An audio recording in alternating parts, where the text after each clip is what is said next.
Buenos días, bienvenidos a la redacción abierta de Intereconomía. Hoy es viernes 28 de junio de 2019. Estamos sometidos al rigor del verano, a una intensísima ola de calor que desde el pasado miércoles viene azotando la península ibérica y no solo, también el resto del continente. Una masa de aire africano, de África siempre llegan las mejores cosas, Javi, como me decías tú el otro día, está llenando el continente, subiendo la temperatura del continente hasta límites extraordinarios, en algunos lugares incluso inéditos. Localidades como Sevilla, patria chica de Javier Torres, han alcanzado los 42 grados y ¿Inédito? Perdón, ¿inédito?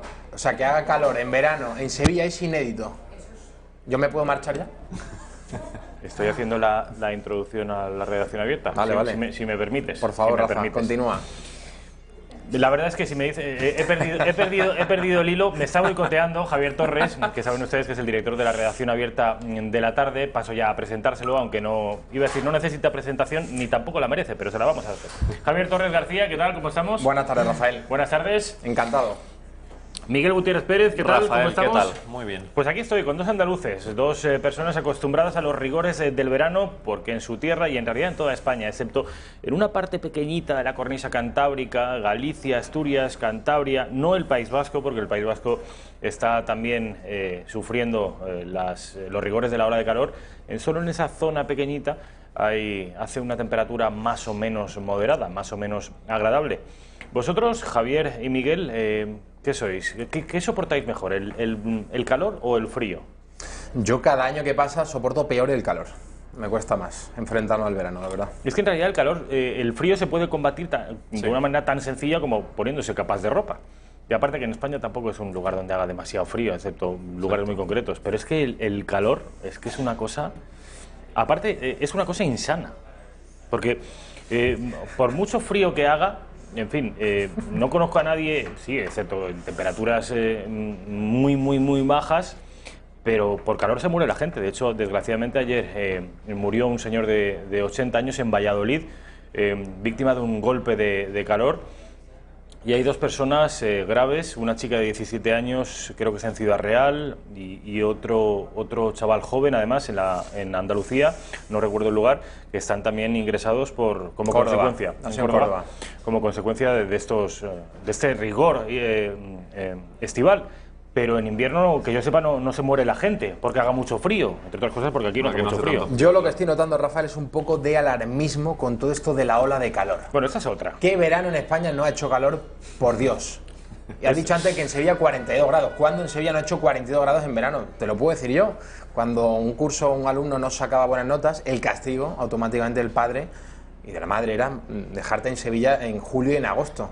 Yo creo que eso es la mejor inyección sin duda para que el curso siguiente estudies y no te quedes el verano en Sevilla, que es un auténtico castigo. No se me ocurre un castigo peor que ese. Con todo esto del calor, yo creo que lógicamente hay que enmarcarlo en el contexto del alarmismo del cambio climático, y que haya olas de calor en verano creo que es bastante habitual, que es normal.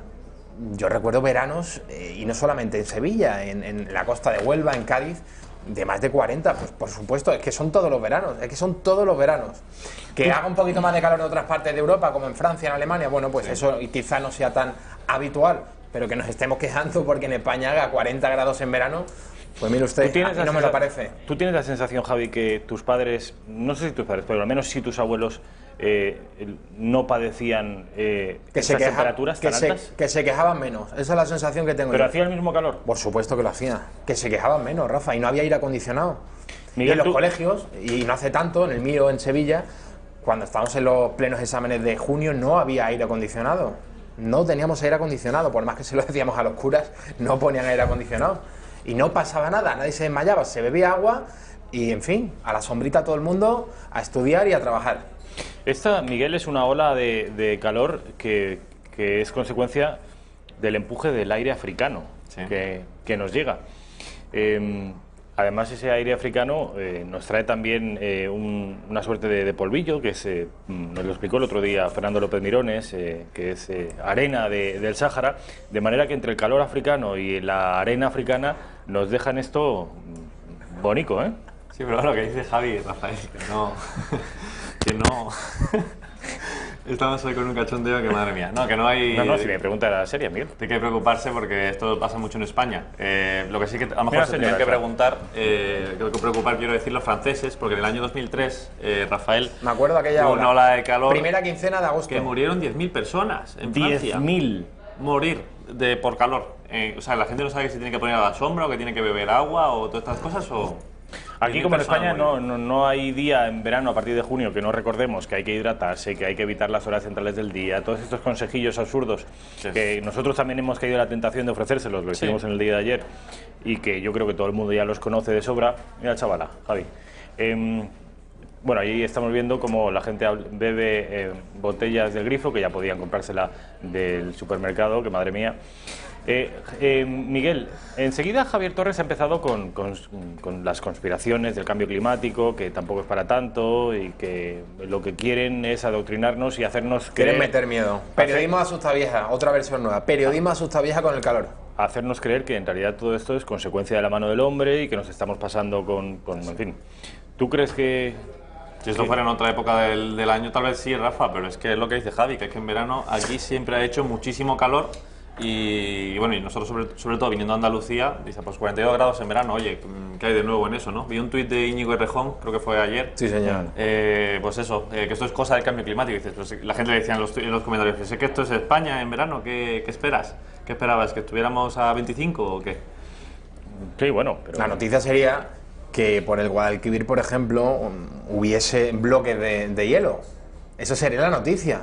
Esa sería la noticia. Y no que hace calor en España un 28 de junio. ¿A dónde vamos a llegar? ¿A dónde vamos a llegar? La noticia, Javi, es que hace calor en exceso, más del que toca, lo dicen todas las estadísticas. No corresponde a estas temperaturas tan altas en esta época del año y sobre todo que es una hora de calor muy temprana. No suelen aparecer las olas de calor en el mes de junio y está apareciendo en el mes de junio. De manera ya que casi en julio, ¿eh? Estamos ya casi en julio, pero la ola de calor empezó el pasado miércoles, que era 26 de junio, finales de junio. Yo, en cualquier caso, creo que algo pasa con el clima. Esto ha ocurrido durante todas las épocas en la historia del planeta, los cambios climáticos. La duda es si somos nosotros responsables o parcialmente responsables, o esto es una cosa cíclica. Yo no soy científico, Rafa, y esa respuesta no la tengo. Lo que sí te digo es que todo lo que estamos viendo en las últimas semanas, desde la mayor parte del periodismo, entiendo que sí está habiendo un punto de exageración y que todo esto, como he dicho al principio, hay que enmarcarlo en el contexto del cambio climático, que es también religión oficial ahora mismo. La señorita esta Greta Thunberg, de 16 años, no sé si de dónde es, de Islandia, de Suecia, de Dinamarca, ¿de qué país es? Sí, de algún país nórdico. Esta chica de 16 años que se ha convertido en icono del cambio climático. De todos, recordemos el señor Al Gore, que no se convirtió en presidente de los Estados Unidos, que es un apologeta del cambio climático. Ese señor contamina más y consume más energía, pero vamos, 3, 4, 5, 6 veces más que el norteamericano medio. Entonces, bueno, esto de siempre predicar y no dar ejemplo me parece fatal.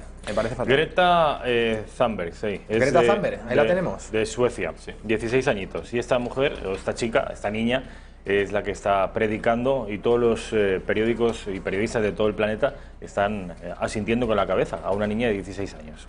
En fin, abandonemos un poquito la ola de calor para introducirnos en las procelosas aguas de la política nacional. En concreto, sobre la polémica. Yo creo que es la polémica de la semana. Tiene que ver, ya lo saben ustedes, con Arnaldo Otegi. La polémica colea, porque es que además Televisión Española fue a elegir un día extraordinario para hacerle una entrevista a este señor. La víspera, el día de antes de un emocionante homenaje en el Congreso de los Diputados.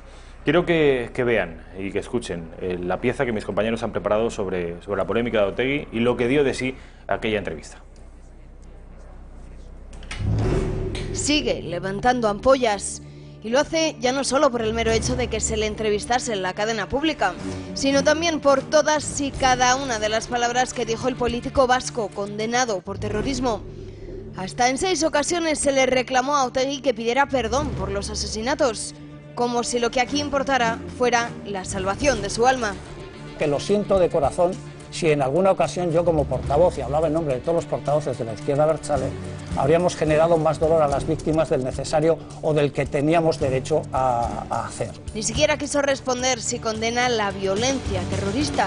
Si usted condena el terrorismo de ETA, las muertes causadas por ETA, ¿es un sí o un no? Sí, vale, voy a tratar de explicarme un poco por encima de los monosílabos, ¿no? Pero, ¿qué hay del dolor a las víctimas del terrorismo? Y nosotros aceptamos que hemos generado sufrimiento en el país. No directamente porque nunca hemos sido militantes de ETA, pero sí que como portavoces de una formación política que en su caso entendía que el recurso a la lucha armada era un recurso legítimo, asumimos nuestra responsabilidad. También Otegi, el que fuera miembro de ETA desde al menos 1977, el que hizo explosionar una gasolinera, el que sustrajo coches a mano armada para usarlos con fines terroristas, el que fue partícipe directo de un secuestro de un directivo de Michelin, tuvo la osadía de atribuirse un mérito como este. Somos de los que pensamos que esta es una página que está pasada, que felizmente nosotros hemos contribuido a que pase, que felizmente nosotros hemos hecho una cosa importante en el país, que es que la violencia armada de ETA desaparezca. Aunque sí nos quedó más que claro que la nueva condición de Otegi es convertirse en un nuevo actor de la gobernabilidad para no contribuir al bloqueo de la investidura de Sánchez. Pero, ¿y las víctimas? ¿Y los asesinatos impunes? ¿Qué hay de los atentados sin esclarecer? Todo esto va quedando más y más atrás cada vez que Otegi se enfrenta a una nueva entrevista. Pues ahí tienen al miserable de Arnaldo Otegi, al que se le proporcionó un gigantesco micrófono altavoz en la radiotelevisión pública española. Al margen, primero voy a preguntarte a ti, Miguel, y luego a ti, Javi, que sé que eres más radical, incluso en algunas ocasiones más sectario. Quería preguntar, al margen de la opinión que nos merezca el personaje, que este personaje es un personaje miserable, abyecto, tóxico y de alma turbia. Sí. En eso estamos todos de acuerdo. Pero al margen de la opinión que nos merezca el personaje, quería preguntarte.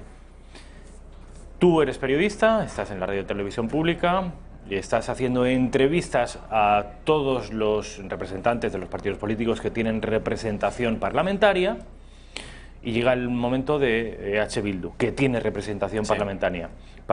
¿Qué haces, Miguel? Yo, por el pasado que tiene Otegi, particularmente, personalmente, yo creo que no se le debería de hacer una entrevista, no merece ser ese altavoz que se le da, y sobre todo desde la televisión pública. Con una privada sería menos comprometido. Pero también, aunque en primer lugar esa entrevista no se debería haber producido, pero luego la entrevista, como fue conducida, no la vi tan mal. Pero que igualmente yo creo que no debería haber tenido... Pero tú eres periodista y piensas que no debería hacerse una entrevista. Claro, es una persona que ha secuestrado a alguien, un secuestrador. No me parece que tenga que tener ni un asesino ni alguien con un cargo, quiero decir, que haya cometido unos crímenes de tal calibre. No creo que merezca una entrevista. Pero bueno, y luego, igualmente, tal como fue, como tuvo lugar la entrevista, no me pareció mal, porque vi al periodista que no fue un blancamiento, ¿no?, como lo llaman, sino que fue al ataque, aunque bueno, claro. Fue duro, Otegi se fue por las ramas en muchas cosas y se negó, por ejemplo, a condenar el terrorismo de ETA, ¿no?, a lo que él llama lucha armada. Javi, tú entiendo que tampoco lo hubieras entrevistado. Yo no lo hubiera entrevistado. Tú personalmente ya sé que no, pero si eres el jefe de la radio televisión pública. A mí lo que me parece significativo de este caso, sobre todo, es el contexto, el momento en el que deciden en Televisión Española entrevistar a Arnaldo Otegi. Me parece muy significativo porque estamos en un proceso de blanqueamiento de la marca Bildu para validarla como interlocutor de Pedro Sánchez. ¿Tú crees que fue un blanqueamiento lo del otro día? Es una estrategia, por supuesto que lo es. El hecho no de llevarlo, la entrevista en sí, pero que se la hagan ya de por sí, un poco sí. El hecho de ponerlo ahí, claro que es un blanqueamiento. El hecho de darle ese espacio en Televisión Española... Salió ennegrecido, no blanqueado, de ahí, como líder del partido Bildu, que aunque el Constitucional tumbó la sentencia del Supremo, todos sabemos que Bildu es la marca de la banda terrorista ETA, y que esto es en la meta, el fin de un proceso de negociación que emprendió Rodríguez Zapatero, por el cual ellos dejaban de matar a cambio de entrar en las instituciones. Esto hay que tenerlo muy claro. A partir de ahí, si se entrevista a Otegi, lógicamente hay que ir a machete, hay que tratar de demostrar lo que ha sido su trayectoria vital, que ha sido el representante de una banda terrorista ETA, que ha sido condenado a 10 años por pertenencia a banda armada. Y luego, en el plano periodístico, me gustaría destacar Desde mi punto de vista, mejor dicho, sí, desde mi punto de vista, no bajo mi punto de vista, que ayer me tiró de las orejas Amando de Miguel, me dijo que lo correcto es decir desde mi punto de vista y nunca bajo. Me lo apunto. Lo que iba, la falta de credibilidad que tiene, creo, este comité de informativos de Televisión Española. ¿Por qué? Porque han validado, han dicho que sí a esa entrevista a Arnaldo Otegi, cuando en 2017, en el mes de febrero, decían que no a un asesino, a un violador, mejor dicho, violador que había salido de prisión. Entendían y emitieron además un comunicado diciendo que el periodismo tenía líneas rojas y que había determinados señores que habían vulnerado los derechos humanos que no merecían ese espacio informativo. Otegi, que claro que los ha vulnerado, no hemos visto al comité de informativos de Televisión Española por ningún lado. También emitieron algo parecido cuando La Manada, no entrevistaron a La Manada, cosa que me parece fantástico, el convertir todo ese asunto en un show, que es lo que han hecho las grandes televisiones en España, especialmente las del duopolio, con Ana Rosa, con Susana Griso, con Ferreras, todos enviando cámaras a la casa del Prenda. Esto, por cierto, no sucede cuando el violador se llama Mohamed, ya lo sabemos.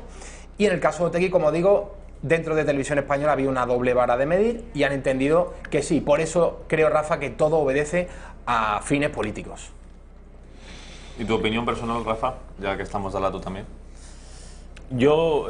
bueno, pero creo que no es interesante, ¿no? Rafa es el que conduce el programa, no tiene que estar todo el rato diciendo cosas, ¿no? Él se enfanga, no pasa nada. Venga. Yo confieso que no tengo una opinión formada respecto de si habría o no que entrevistarle. Encuentro argumentos a favor de entrevistarle. El principal de ellos es que si se ha entrevistado a todos los líderes de todos los partidos con representación parlamentaria, no debería haber excepciones, por muy miserable que fuera el entrevistado, como es el caso. Es un hijo de Satanás, todos lo sabemos, pero le han votado 300.000 vascos y vascas, como diría él. De manera que ese argumento es muy difícil de obviar, de ignorar. ¿Argumentos en contra? Pues precisamente la miseria moral del personaje. Es un personaje oscuro, un personaje que ha colaborado con una banda terrorista y que ha estado precisamente en prisión por pertenecer a una banda terrorista, y esto hace muy difícil que cualquier persona con estómago se atreva a ponerle un micrófono delante. Confieso que no tengo una opinión formada al respecto. Entiendo vuestros puntos de vista, pero también entiendo el punto de vista del periodista riguroso y más aséptico que diría, oiga, incluso muchas veces el debate moral del periodismo nos lleva a casos como tenemos la posibilidad de entrevistar a un asesino que toda España o toda Europa está detrás de él y quiere conocer algo de él. O sea, ¿te negarías a hacerle una entrevista a un asesino que es noticia, lleva siéndolo desde hace meses? Yo no se lo haría. Respeto al que entienda que de los parámetros periodísticos se pueda, porque tiene interés, entrevistar a un criminal, pero para mí lo que no hay que cruzar nunca es la línea de convertir eso en un espectáculo, sino en tratar de demostrar la catadura moral del personaje, del sujeto que se tiene enfrente. Bueno, sí, eso es lo que dice Javi, ¿no? Ese proceso de normalización, porque, bueno, claro, al final... Javi dice blanqueamiento. No, es que no ha sido un blanqueamiento, Javi. Es que yo entiendo que la estrategia del gobierno, alguien podría sospechar que va orientada hacia ese punto, porque necesitan los apoyos. Sí, sospechar, no es una sospecha. Te recuerdo las declaraciones de Isabel Celaá, ministra portavoz, diciendo que todos los escaños son iguales. Dolores Delgado, ministra de Justicia en funciones, 3/4 de lo mismo. No es una sospecha, Rafa, es una evidencia que hay una estrategia desde Moncloa para tratar de blanquear a Bildu. Y en este contexto pues hay que interpretar, Javi, la entrevista que le han hecho a Otegi en el canal 24 Horas. Pues entonces esa evidencia que tú dices tiene un socavón enorme, tiene una exención gigantesca, que fue esa entrevista. Arnaldo Otegi salió de la entrevista mucho más oscurecido de lo que ya era. En esa entrevista aparecieron incluso los compañeros de realización de Televisión Española, no le hurtaron al espectador imágenes durísimas de atentados terroristas, de muertes, de guardias civiles heridos. Y las preguntas todas, o casi todas, fueron orientadas a su actividad terrorista. De manera que blanqueamiento en esa entrevista a Arnaldo Otegi no hubo. Igual es que le salió el tiro por la culata, que el presidente del gobierno invitó a Televisión Española a que entrevistaran a Otegi, y luego le salió mal la operación. Lo de normalización en el sentido de que le ponen en el mismo nivel que cualquier otro líder político. Es decir, que esta persona, con el pasado que tiene, que es un interlocutor tan válido, por lo menos para que se le haga entrevistas, ¿no?, como cualquier otro, como uno de Vox. En cambio, es lo que dice Javi un poco, ¿no?, de que todos los 350 escaños del Congreso son válidos. Pero claro, luego, cada vez que los otros van a pactar con Vox, ¿Cómo sois capaces de pactar con la ultraderecha y demás? O sea, me estás poniendo a... Hay una doble moral de... asquerosa, estamos de Eso acuerdo. es- Hay eso una doble es moral evidente. repugnante, ahí estamos de acuerdo. Pero que la entrevista no fue un blanqueamiento, eso, yo creo que esto es muy evidente. Eso estoy de acuerdo yo contigo. Y además, los compañeros del Mundo, a los que yo admiro mucho, el día después de esa entrevista, la portada a 5 columnas era blanqueamiento de Radio Televisión Española, Arnaldo Otegi. Oiga, compañeros, ¿no vieron ustedes esa entrevista? Porque fue cualquier cosa menos un blanqueamiento.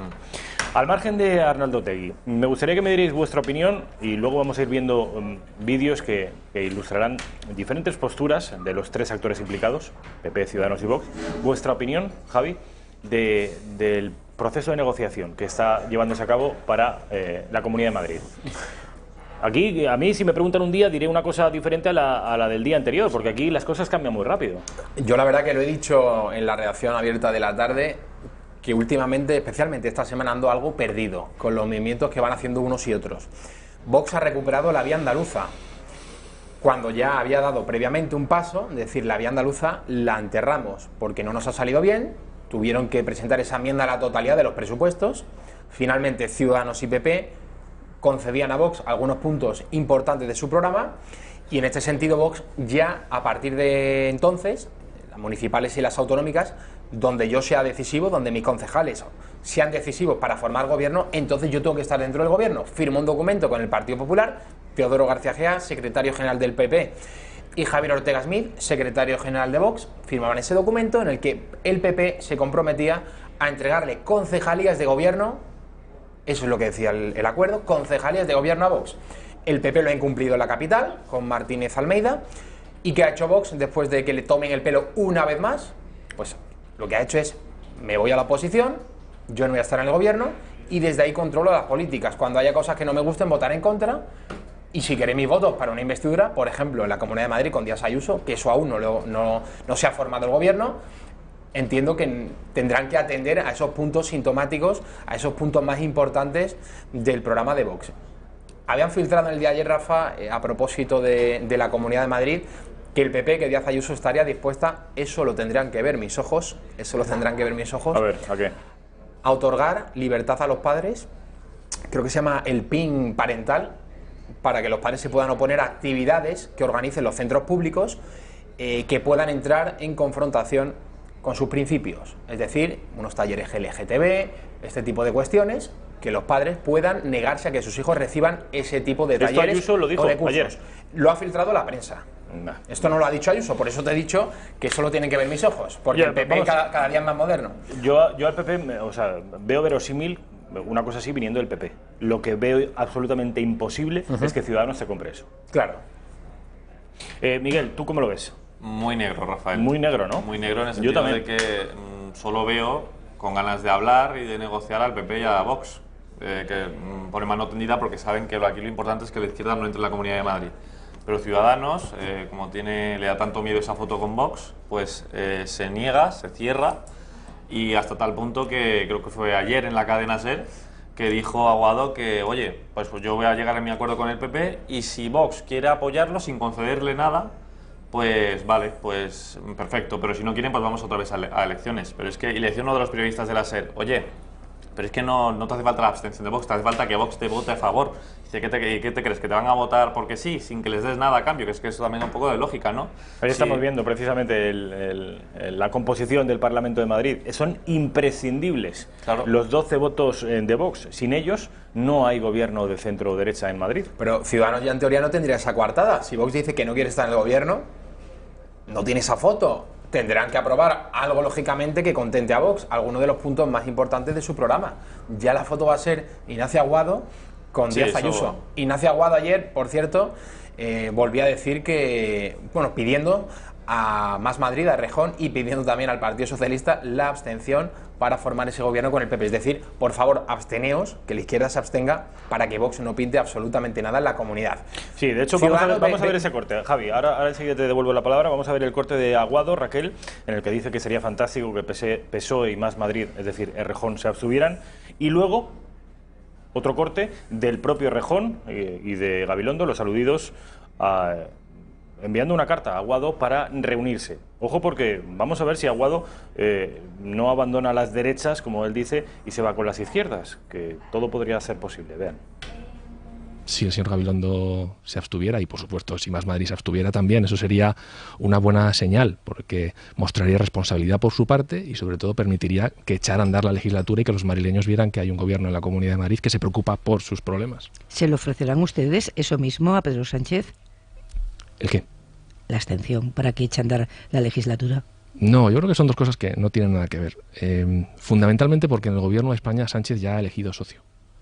El señor Sánchez ya ha decidido que su socio preferente sea Podemos. ¿Y usted, ¿Y usted es el PP? Sí, sí, no, y por eso vamos a intentar formar un gobierno con el PP, pero en el gobierno de España nos encontramos con que Sánchez ya tiene un socio preferente y que cada vez que puede pacta no solamente con Podemos, sino también con los nacionalistas. Enviar una carta a Ciudadanos. Una carta a Ciudadanos en la que, de una forma explícita, les convocamos a que se reúnan con nosotros. Nos parece, ¿no?, a la vista de lo sucedido, a la vista de la situación que se ha dado en la Comunidad de Madrid, que si queremos de verdad afrontar seriamente lo que ha sucedido en la comunidad, debemos sentarnos a hablar. Creo que no es muy de recibo, así lo entiendo, que Ciudadanos no haga ese movimiento. A ver, pregunta directa. ¿Creéis que es posible que Ciudadanos acabe... Esto ha ocurrido en multitud de municipios y multitud no, pero algunas comunidades autónomas. ¿Ciudadanos acabe cambiando de pareja de baile, Javi? Bueno, probable es. No es lo más probable, pero ya estamos viendo ahí cómo está jugando Aguado a tener la mano. Y ese guante, por cierto, lo ha recogido Íñigo Errejón, que es muy astuto, siempre lo diré. También está tocando la campanilla a Ciudadanos, a ver si le escuchan. Ciudadanos, no sé si es en Tenerife, Rafa, corrígeme si me equivoco. Ciudadanos gobierna con el Podemos. Sí, es en Hay Canarias. un ayuntamiento en Canarias sí, en el que está Ciudadanos con Podemos. Creo que es el de Tenerife, si no recuerdo mal. Sí, bueno, eso es una excepción. No es lo normal, pero sí es relativamente normal que Ciudadanos gobierne con el PSOE. Sí, eso sí. está ocurriendo en varias comunidades autónomas. Javi, ¿tú ves posible...? Yo no lo veo... ¿Tú no lo ves? No lo veo posible porque es que sería traicionarse de tal forma. Es decir, tú estás Sería muy salvaje, toda la ¿no?, campaña vendiendo que vas a pactar con el Partido Popular para que haya un gobierno, bueno, de progreso en el sentido económico, y un gobierno pues que haga de Madrid la capital económica, bueno, de España, que ya lo es, ¿no? Pero, y ahora vas a irte con el PSOE o con Más Madrid, porque todavía falta, ¿no? No lo veo eso posible, y también porque fíjate ahora con todo lo que ha pasado un poco con esta crisis de identidad dentro de Ciudadanos, que no es tanta crisis de identidad, ¿no? Son 4 personas de la Ejecutiva de Ciudadanos que no piensan que tienen que dejar que Sánchez sea presidente, porque eso será más socialdemócratas, entiendo. 4 personas de la Ejecutiva, pero casi todos los medios de izquierdas en tromba con esos 4. Claro. Es decir, Ciudadanos está recibiendo mucha presión de la España progresista, claro, para intentar que no se vaya, dicen, con la ultraderecha. Quiero que vean cómo a medida que Ayuso y Monasterio van juntándose, van intimándose, Aguado se va apartando, porque Ayuso y Rocío Monasterio en el día de ayer retomaron las negociaciones. Quiero que escuchen, Raquel, a las 2. A Isabel Díaz Ayuso, la que está llamada, si todo va bien, a ser la próxima presidenta de la Comunidad de Madrid, y a Rocío Monasterio, cuyos votos son imprescindibles para que Ayuso sea presidenta. Escuchen. Nada, hemos estado ahí hablando un poco sobre el texto, dándole mis puntos de vista, en lo que estoy de acuerdo y en lo que no, y entonces ahora lo ideal es que ella haga lo mismo, y quiero que lo vea también Ciudadanos y que busquemos un consenso. ¿Se han puesto reunión con Ciudadanos? Nos estamos viendo de manera puntual a lo largo de estos días. ¿Y es posible una reunión a 3? No parece, pero a mí me gustaría. Yo estoy desde luego teniendo la mano a los dos lados, y yo creo que como es mucho más lo que nos une que lo que nos separa, si esa reunión no es posible, haré lo que en otras ocasiones, hablar con uno, luego con el otro y seguir buscando puntos de acuerdo. Yo creo que de aquí al lunes a las 6 de la tarde es fácil que nos pongamos de acuerdo, porque los principios que hemos puesto nosotros para negociar son muy sencillos, son muy generales, y yo creo que están abiertos a lo que la mayoría de los partidos que están en la Constitución, en la defensa de la libertad y en defensa de la legalidad, defienden, con lo cual yo creo que va a ser sencillo y fácil. Solo tenemos que esperar a que el señor Aguado se aclare si quiere ir a la izquierda o quiere ir a la derecha. Bueno, pues ahí lo tienen ustedes. ¿Hasta cuándo hay de fecha? ¿Lo sabéis? ¿Hasta cuándo hay? De fecha, para de fecha límite. Sí, 11 de septiembre, nos dijo ayer Sergio López, del PP de Fuenlabrada. De manera que aún queda todo el verano. A mí, si os digo la verdad, me da un poco de pereza. Da bastante pereza. Podemos estar así. Todo el verano con esto. Porque no solamente tenemos la Comunidad de Madrid, tenemos el gobierno de la nación, el señor Pedro Sánchez. Y ya, según lo que hemos visto esta semana, Pablo Iglesias apuntando también a septiembre. Un verano largo de negociaciones. Y va a ser muy cansino estar aquí todas las semanas contando que si fulanito ha hecho este matiz, que si ahora ha dicho que quiere tal cosa. En fin, va a ser muy pesado y muy largo. Y según están diciendo todos los analistas, no es probable que tengamos gobierno de la nación en julio. No es probable. Si les digo la verdad, esto da mucha pereza, porque además muy probablemente hablo de la Comunidad de Madrid, se van a estar devolviendo la pelota, jugando al tenis, un partido de tenis, hasta el último minuto, porque en el Ayuntamiento de Madrid no se resolvió la coalición hasta una hora antes de votar en el Pleno, en el consistorio. Una hora antes, el Pleno empezaba a las 11, hubo una reunión de urgencia entre Almeida, entre Javier Ortega y entre Begoña Villacís, en la que una hora antes se reunieron, lo firmaron, lo plasmaron y ya está. De manera que, como agoten también esta gente los plazos y nos vayamos al 11 de septiembre, vamos a estar, con perdón de la expresión, mareando la perdiz constantemente y les vamos a volver locos a todos ustedes. No nosotros, que al fin y al cabo somos los intermediarios, sino las protagonistas y los protagonistas. Vamos a ver, si os parece, compañeros, la prensa del día. Vamos a empezar por el diario El País. El periódico que dice que Donald Trump, saben ustedes que en Japón se están reuniendo los 20 países más importantes del mundo.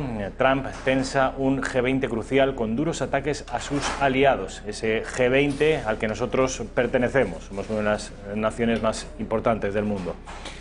En lo económico y en lo industrial, en lo cultural, seremos seguramente la segunda civilización más importante después de los anglosajones.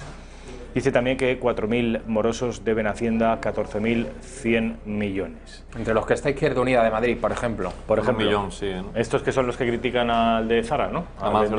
Sí, resulta que son unos morosos. Bueno, Diario El Mundo. A ver qué dice la gente de Unidad Editorial. Fotografía para los temblores de Angela Merkel.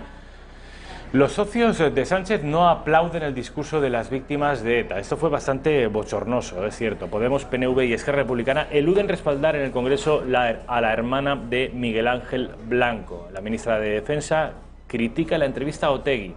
Solo lo entendería si pidiera perdón. Y dice también el diario El Mundo que la candidata del PSOE en Navarra, la señora Chivite, admite ya que hablará con Bildu tras su investidura. Miguel, qué cuajo, ¿no? Después de todo lo que estamos viendo y oyendo sobre Bildu, sobre Otegi, que la tal Chivite de Navarra confiese ya públicamente que se va a ir a hablar con Bildu para ser presidenta. Pero esto a quién le sorprende ya con el Partido Socialista, Rafa. No. Es que después de la moción de censura yo ya... y lo peor es que ellos defienden que no han dado nada a cambio, claro. Fíjate aquí los pequeños negocios que se hacen. Es que no tienen reparo en pactar con quien sea para llegar al poder. No se ponen esas líneas rojas que un demócrata o alguien con un poco de moralidad debería de ponerse, yo creo. Luego, sin embargo, los socialistas se rasgan las vestiduras con Vox, claro. Con Vox y cuando alguien les excluye del grupo de los constitucionalistas. Oiga, pues está viendo que están pactando con los separatistas en municipios de Cataluña así. Están pactando en mi tierra valenciana con Compromís.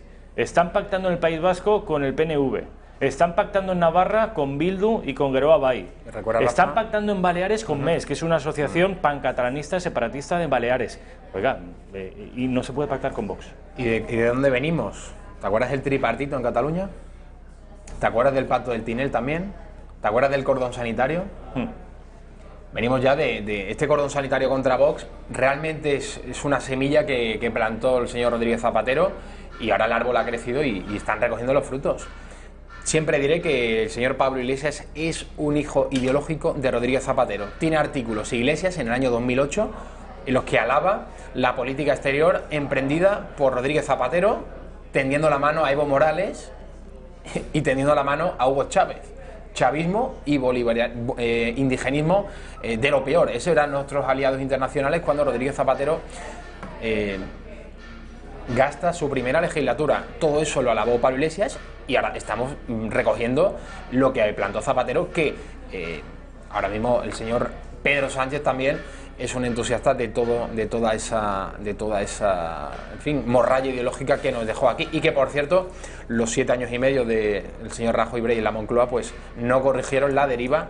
Algunas cosas sí, pero sobre todo en el plano económico, pero me refiero más en las alianzas y en el tema ideológico. No corregimos los muchísimos errores que llevó a cabo Rodríguez Zapatero. Es verdad que el PP no me lo imagino pactando con Bildu, espero que esto ojalá que jamás ocurra, pero el Partido Socialista, Pedro Sánchez llegó, como ha dicho Miguel, a una moción de censura para echar a Rajoy de la mano de Bildu. Dicen, no, eso no es pactar con Bildu. Perdone, pero sí es pactar con Bildu. Usted ha llamado a los distintos grupos parlamentarios, uno de ellos Bildu, y claro que usted sabía perfectamente, no va a emprender una moción de censura sabiendo que no hay agua en la piscina. El señor Sánchez se lanzó a la piscina sabiendo que había agua y sabía que todas esas formaciones iban a votar que sí a echar a Rajoy. Entonces, claro que hubo un pacto con Bildu y con los partidos golpistas, Esquerra, PDeCAT, todos esos partidos cuyos líderes están sentados en el banquillo en el Tribunal Supremo. Vamos a volver a ver la portada del diario El Mundo, porque hay una noticia, la que ven ustedes abajo, que me gustaría que Javier Torres nos la comentara. Cuando el ejército es bien recibido en Cataluña. Saben ustedes que desde hace un par de días en la redacción abierta de La Mañana emitimos lo que llamamos la estocada, en este caso la estocada de Javier Torres. La estocada, ya les adelanto, del día de hoy, versará, Javi, sobre esto, ¿no? Sobre este asunto, efectivamente. A mí me ha llamado muchísimo la atención. Sabemos ya que Cataluña vive una ficción que no ha sido corregida por el Estado, que seguimos financiando el golpe.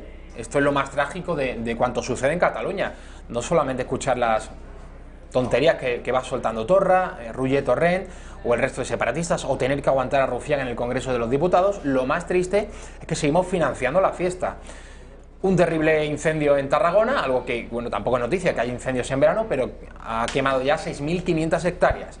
Los recursos que tiene la Generalidad de Cataluña son insuficientes. ¿Y qué hace el presidente catalán? Llamar ¿a quién? Al gobierno español, al Estado, enviando a la UME, los servicios del ejército español dedicados precisamente a sofocar este tipo de incendios, a ayudar en emergencias. Unidad Militar de Emergencias. Lo vimos también en las inundaciones de Baleares, no hace año y medio, ¿te acuerdas, Rafa? Que también fue la UME. Sí. Es una unidad del ejército destinada a este tipo de cuestiones. Aquí se rompe el discurso de la República Catalana, de lo bien que vamos a estar cuando nos independicemos, y no pueden siquiera sofocar un incendio en la provincia de Tarragona. No sé cómo pueden explicarlo a la ciudadanía catalana, especialmente a los que son separatistas, aunque esta gente ya se cree absolutamente todo, pero me ha sorprendido mucho las palabras de Miquel Buch, que es el consejero de Interior de la Generalidad de Cataluña. Yo las calificaría como mínimo de lamentables. ¿Qué ha dicho? Ha dicho, bueno, que cuando un país vecino sufre un incendio, que lo lógico es que uno vaya a ayudarle, a socorrerle. Que si el incendio, en lugar de ocurrir en la zona del Ebro, del Bajo Ebro, sucede en el Ampurdán, que el que nos habría ayudado es Francia. Esto es lo que ha dicho el miserable de Miquel Buch. Vamos con el diario ABC, el diario del grupo Vocento, Raquel. Portada dedicada en exclusiva, como suele ser habitual en ABC, para una noticia que tiene que ver con la Fiscalía. El Gobierno señala a la Fiscalía General por fallarle en el procés. Sánchez se plantea sustituir a Segarra por no imponer a los fiscales que apostaran por la sedición, como se hizo la Abogacía del Estado. Los 3 presos de Junts per Cat piden a Puigdemont y Torra que no bloqueen la investidura.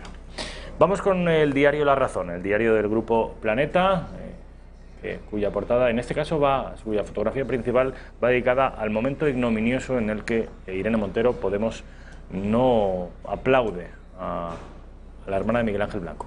Dice que Moncloa valida los votos de Otegi tras justificar a ETA, y dice también que el Tribunal Superior de Justicia de Cataluña deja a Torra a un paso del banquillo por los lazos. Luego se quejarán de que se está judicializando la política. Señor Torra, cuando usted se salte las leyes, lo normal es que tenga que acudir a los tribunales a dar cuentas de sus meteduras de pata. Los periódicos catalanes, que como se podrán ustedes imaginar, dedican sus fotografías principales al incendio de Tarragona. Es el peor incendio desde 2012, dice La Vanguardia, y también arrecia la presión sobre Iglesias para la investidura. Periódico de Cataluña, fotografía también para el incendio de Tarragona, frente contra el fuego, más de 5.000 hectáreas quemadas. Los bombers abordan en el Ebro la operación más difícil desde 1994 y ni una sola palabra para la UME, la Unidad Militar de Emergencias. en el periódico de Cataluña. Bueno, pues compañeros, mil gracias por estos primeros 40 minutos, por acompañarme en estos primeros 40 minutos de la redacción abierta. Javier Torres, ha sido un placer. Mil gracias. Mío siempre, Rafael. Miguel Gutiérrez Pérez, como siempre, un placer, mil gracias. Esperamos tu estocada dentro de unos minutos, que hablará precisamente sobre esto. Me he visto de luces y enseguida. Venga. Publicidad. A la vuelta estamos con María Jesús Lago, profesora de Sociología del CEU San Pablo. Vamos a abordar un tema con cierta profundidad y además un tema muy importante, que en los medios de comunicación no se le suele dar la importancia que merece, y es la crisis demográfica a la que estamos asistiendo en nuestro país desde hace décadas. Ojo, porque España se muere, literalmente, biológicamente. Publicidad y a la vuelta estamos con María Jesús.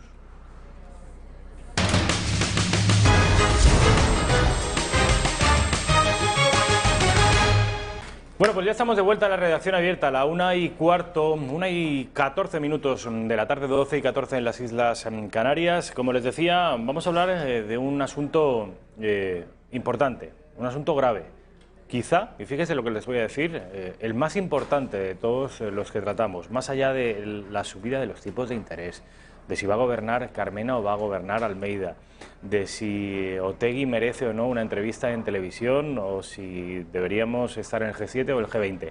Todo esto palidece frente al problema gigantesco que tenemos en nuestro país y que paradójicamente está siendo ignorado desde hace muchísimo tiempo. Es el problema demográfico de nuestro país. Somos un país que desde hace un par de años, en el que desde hace un par de años hay más gente que muere de la que nace, y eso condena desde luego a un país a su extinción biológica, a que no sobreviva más allá de unas cuantas décadas. Para ello hemos traído a María Jesús Lago, profesora de Geografía Humana de la Universidad CEU San Pablo. María Jesús, ¿qué tal? Un placer. Muchas gracias por estar aquí. Un placer. En primer lugar, preguntarte, te voy a tutear si me permites. Por supuesto. ¿He exagerado hablando de la importancia de este asunto?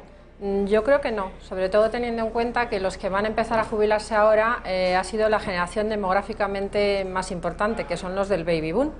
Y cuando todos, que yo también soy de los años 60 del baby boom, comencemos a jubilarnos, no va a haber por la parte baja de la pirámide suficiente incorporación al mercado laboral para compensar las pensiones que vamos a pagar. Entonces es un problema que tiene muchas vías de matización. No solo es que no nazcan niños, no solo es que no se cuide a las familias, no solo es que hayan cambiado todos los modelos o patrones de familia, es que económicamente es un problema. Vamos, si te parece, María Jesús, para empezar, a modo de aperitivo, quiero que vean un resumen. Hemos encontrado en Internet las pirámides poblacionales de nuestro país desde 1857 al año 2000. Es una sucesión muy rápida, obviamente, en menos de un minuto. Nos explica cómo ha evolucionado la pirámide poblacional de España. En los últimos 2 años, del 2018 al 2020, pues es una proyección. Pero antes de que lo vean, María Jesús, explicarle, por si no lo recuerdan ustedes, la estructura de una pirámide de población, qué hay debajo, qué hay arriba, cuál es la más sana, cuál es la más preocupante, antes de que lo vean. Las pirámides tradicionales, antes de lo que se llamó la revolución demográfica, tienen forma de pirámide, de ahí viene su nombre. Significa que hay muchos nacimientos y en la parte superior de la misma pocas personas que superen los 60, 70, 80 años y se evalúa normalmente de 0 a 100 años. Lo normal, una vez realizado el proceso de transición demográfica en todos los países que formamos parte de Europa, es que esta pirámide tiene una forma un poquito como de pera, es decir, hace una especie de bulbo, de tal manera que en los años 60 hubo un baby boom importante, que es la zona central de la pirámide, de la cual estamos ahora mismo viviendo económicamente, todos los que estamos en mercado laboral de forma activa. Empieza a ensancharse, lógicamente, la parte superior de la misma, porque tenemos más esperanza de vida, llegamos a superar todos más allá de los 65-70 años, ahora mismo la esperanza de media pues está en torno a los 83-85, y se va estrechando poco a poco por la parte de abajo. Nuestro problema en los próximos años, no solamente en España, es que se está invirtiendo, es decir, que esa parte alta sube, de forma que vamos a tener más personas mayores que personas que nazcan. Vamos a verlo. María Jesús, esto de lo que nos estás comentando, si te parece, vamos Vamos a verlo, desde el año 1857 hasta la actualidad. Y van a ver cómo efectivamente pasamos por los diferentes modelos de los que nos hablaba la profesora. El primero de ellos, a mediados del siglo XIX, forma efectivamente de pirámide, con muchísimos nacimientos y muy poquitos españoles que llegaban al final de la pirámide. Raquel, pónmelo sin sonido, sin audio, con colas, para poder comentarlo. Pirámide de población España, 1857-2000. Ahí estamos viendo... Esa es una pirámide, como su nombre indica, claramente triangular, que tenemos una base de nacimientos importantes.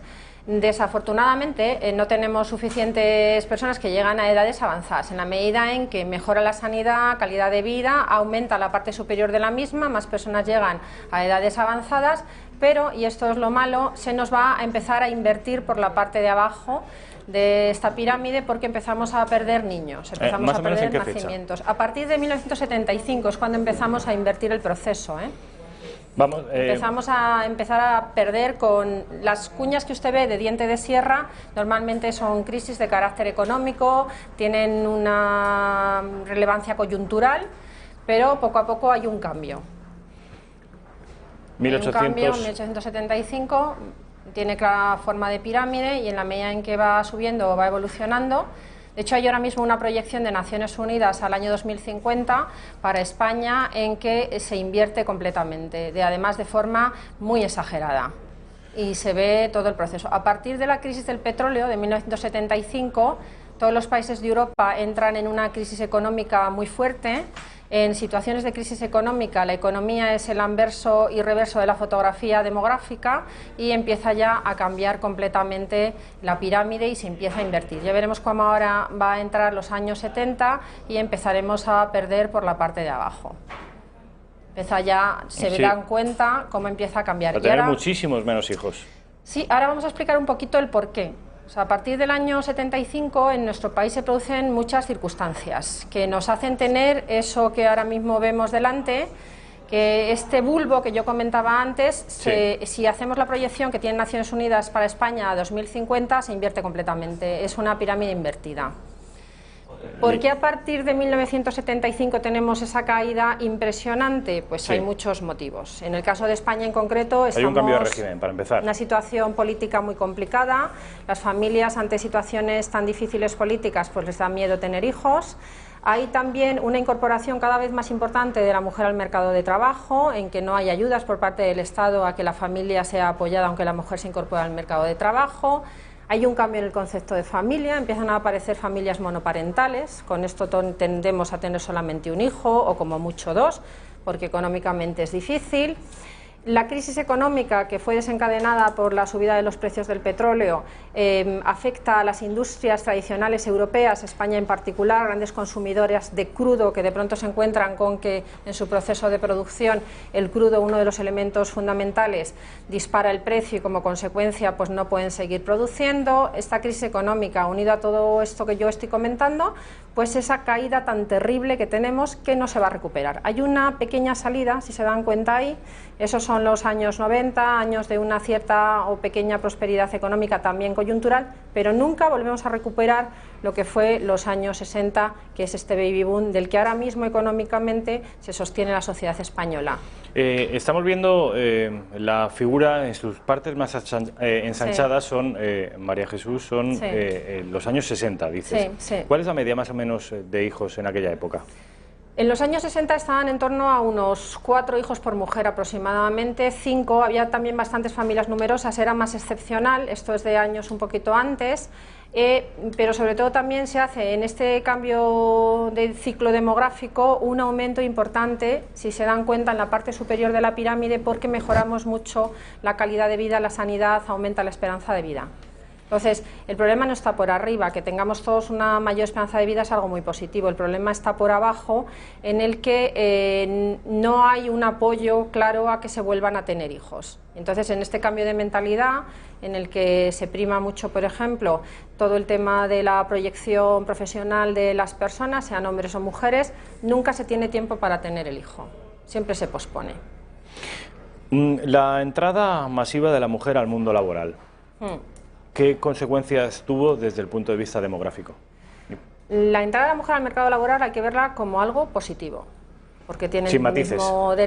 el mismo derecho que los hombres a entrar en el mercado laboral. El problema es que en la sociedad solamente se encarga, por así decirlo, de los hijos la mujer, y eso también hay que hacer un cambio de mentalidad.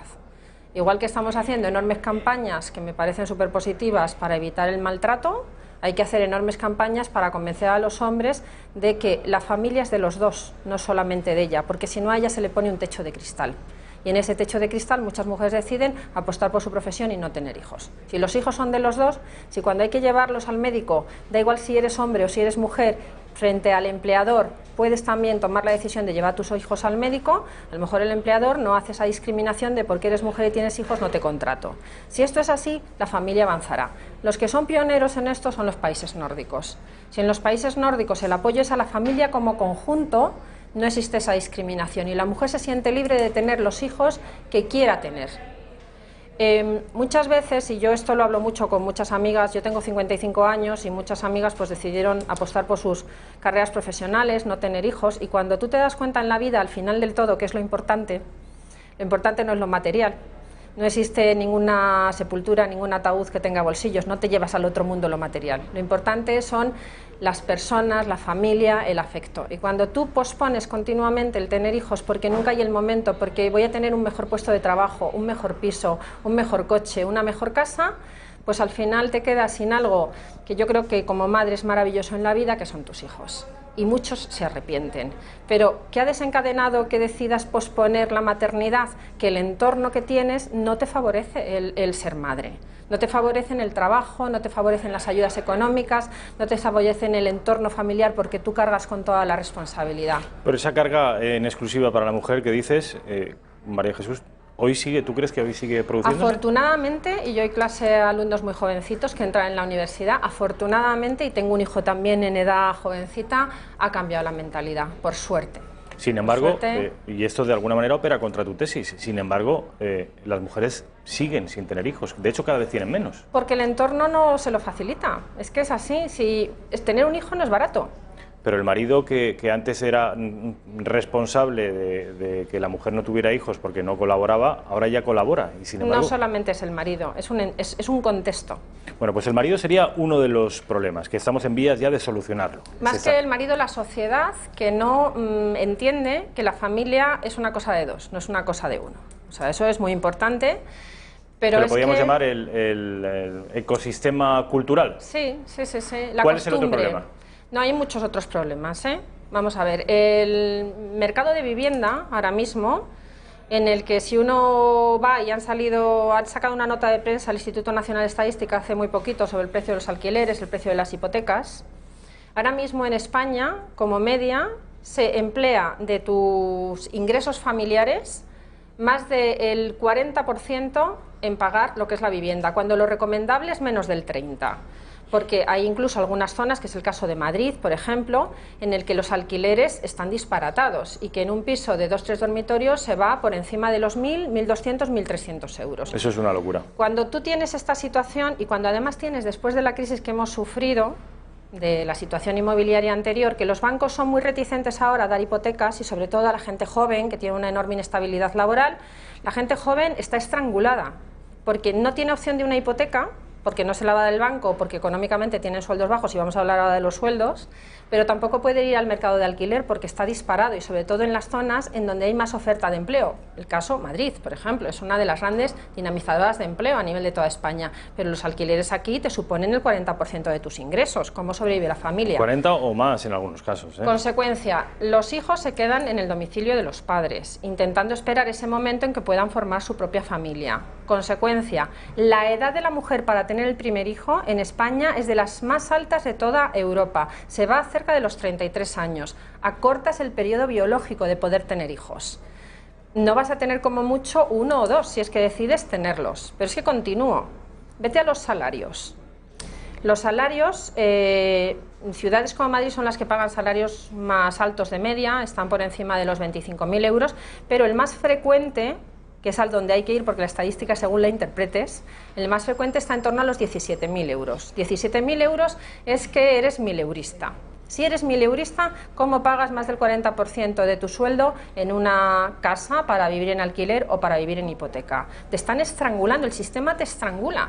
No puedes independizarte, no puedes formar tu propia familia, tardas mucho en conseguirlo, tardas mucho en tener el primer hijo, limitas el número de hijos. María Jesús, ¿alguien podría pensar, algún espectador de más de 55 o 60 años podría pensar... oiga, profesora, en todas las generaciones hemos tenido problemas y en todas las generaciones hemos salido y en todas las generaciones hemos tenido hijos. ¿No será, pregunto, que ahora son más cómodos estos millennials, que también hay una cuestión de generación? Hay una cuestión de percepción de calidad de vida y eso es muy difícil ir marcha atrás.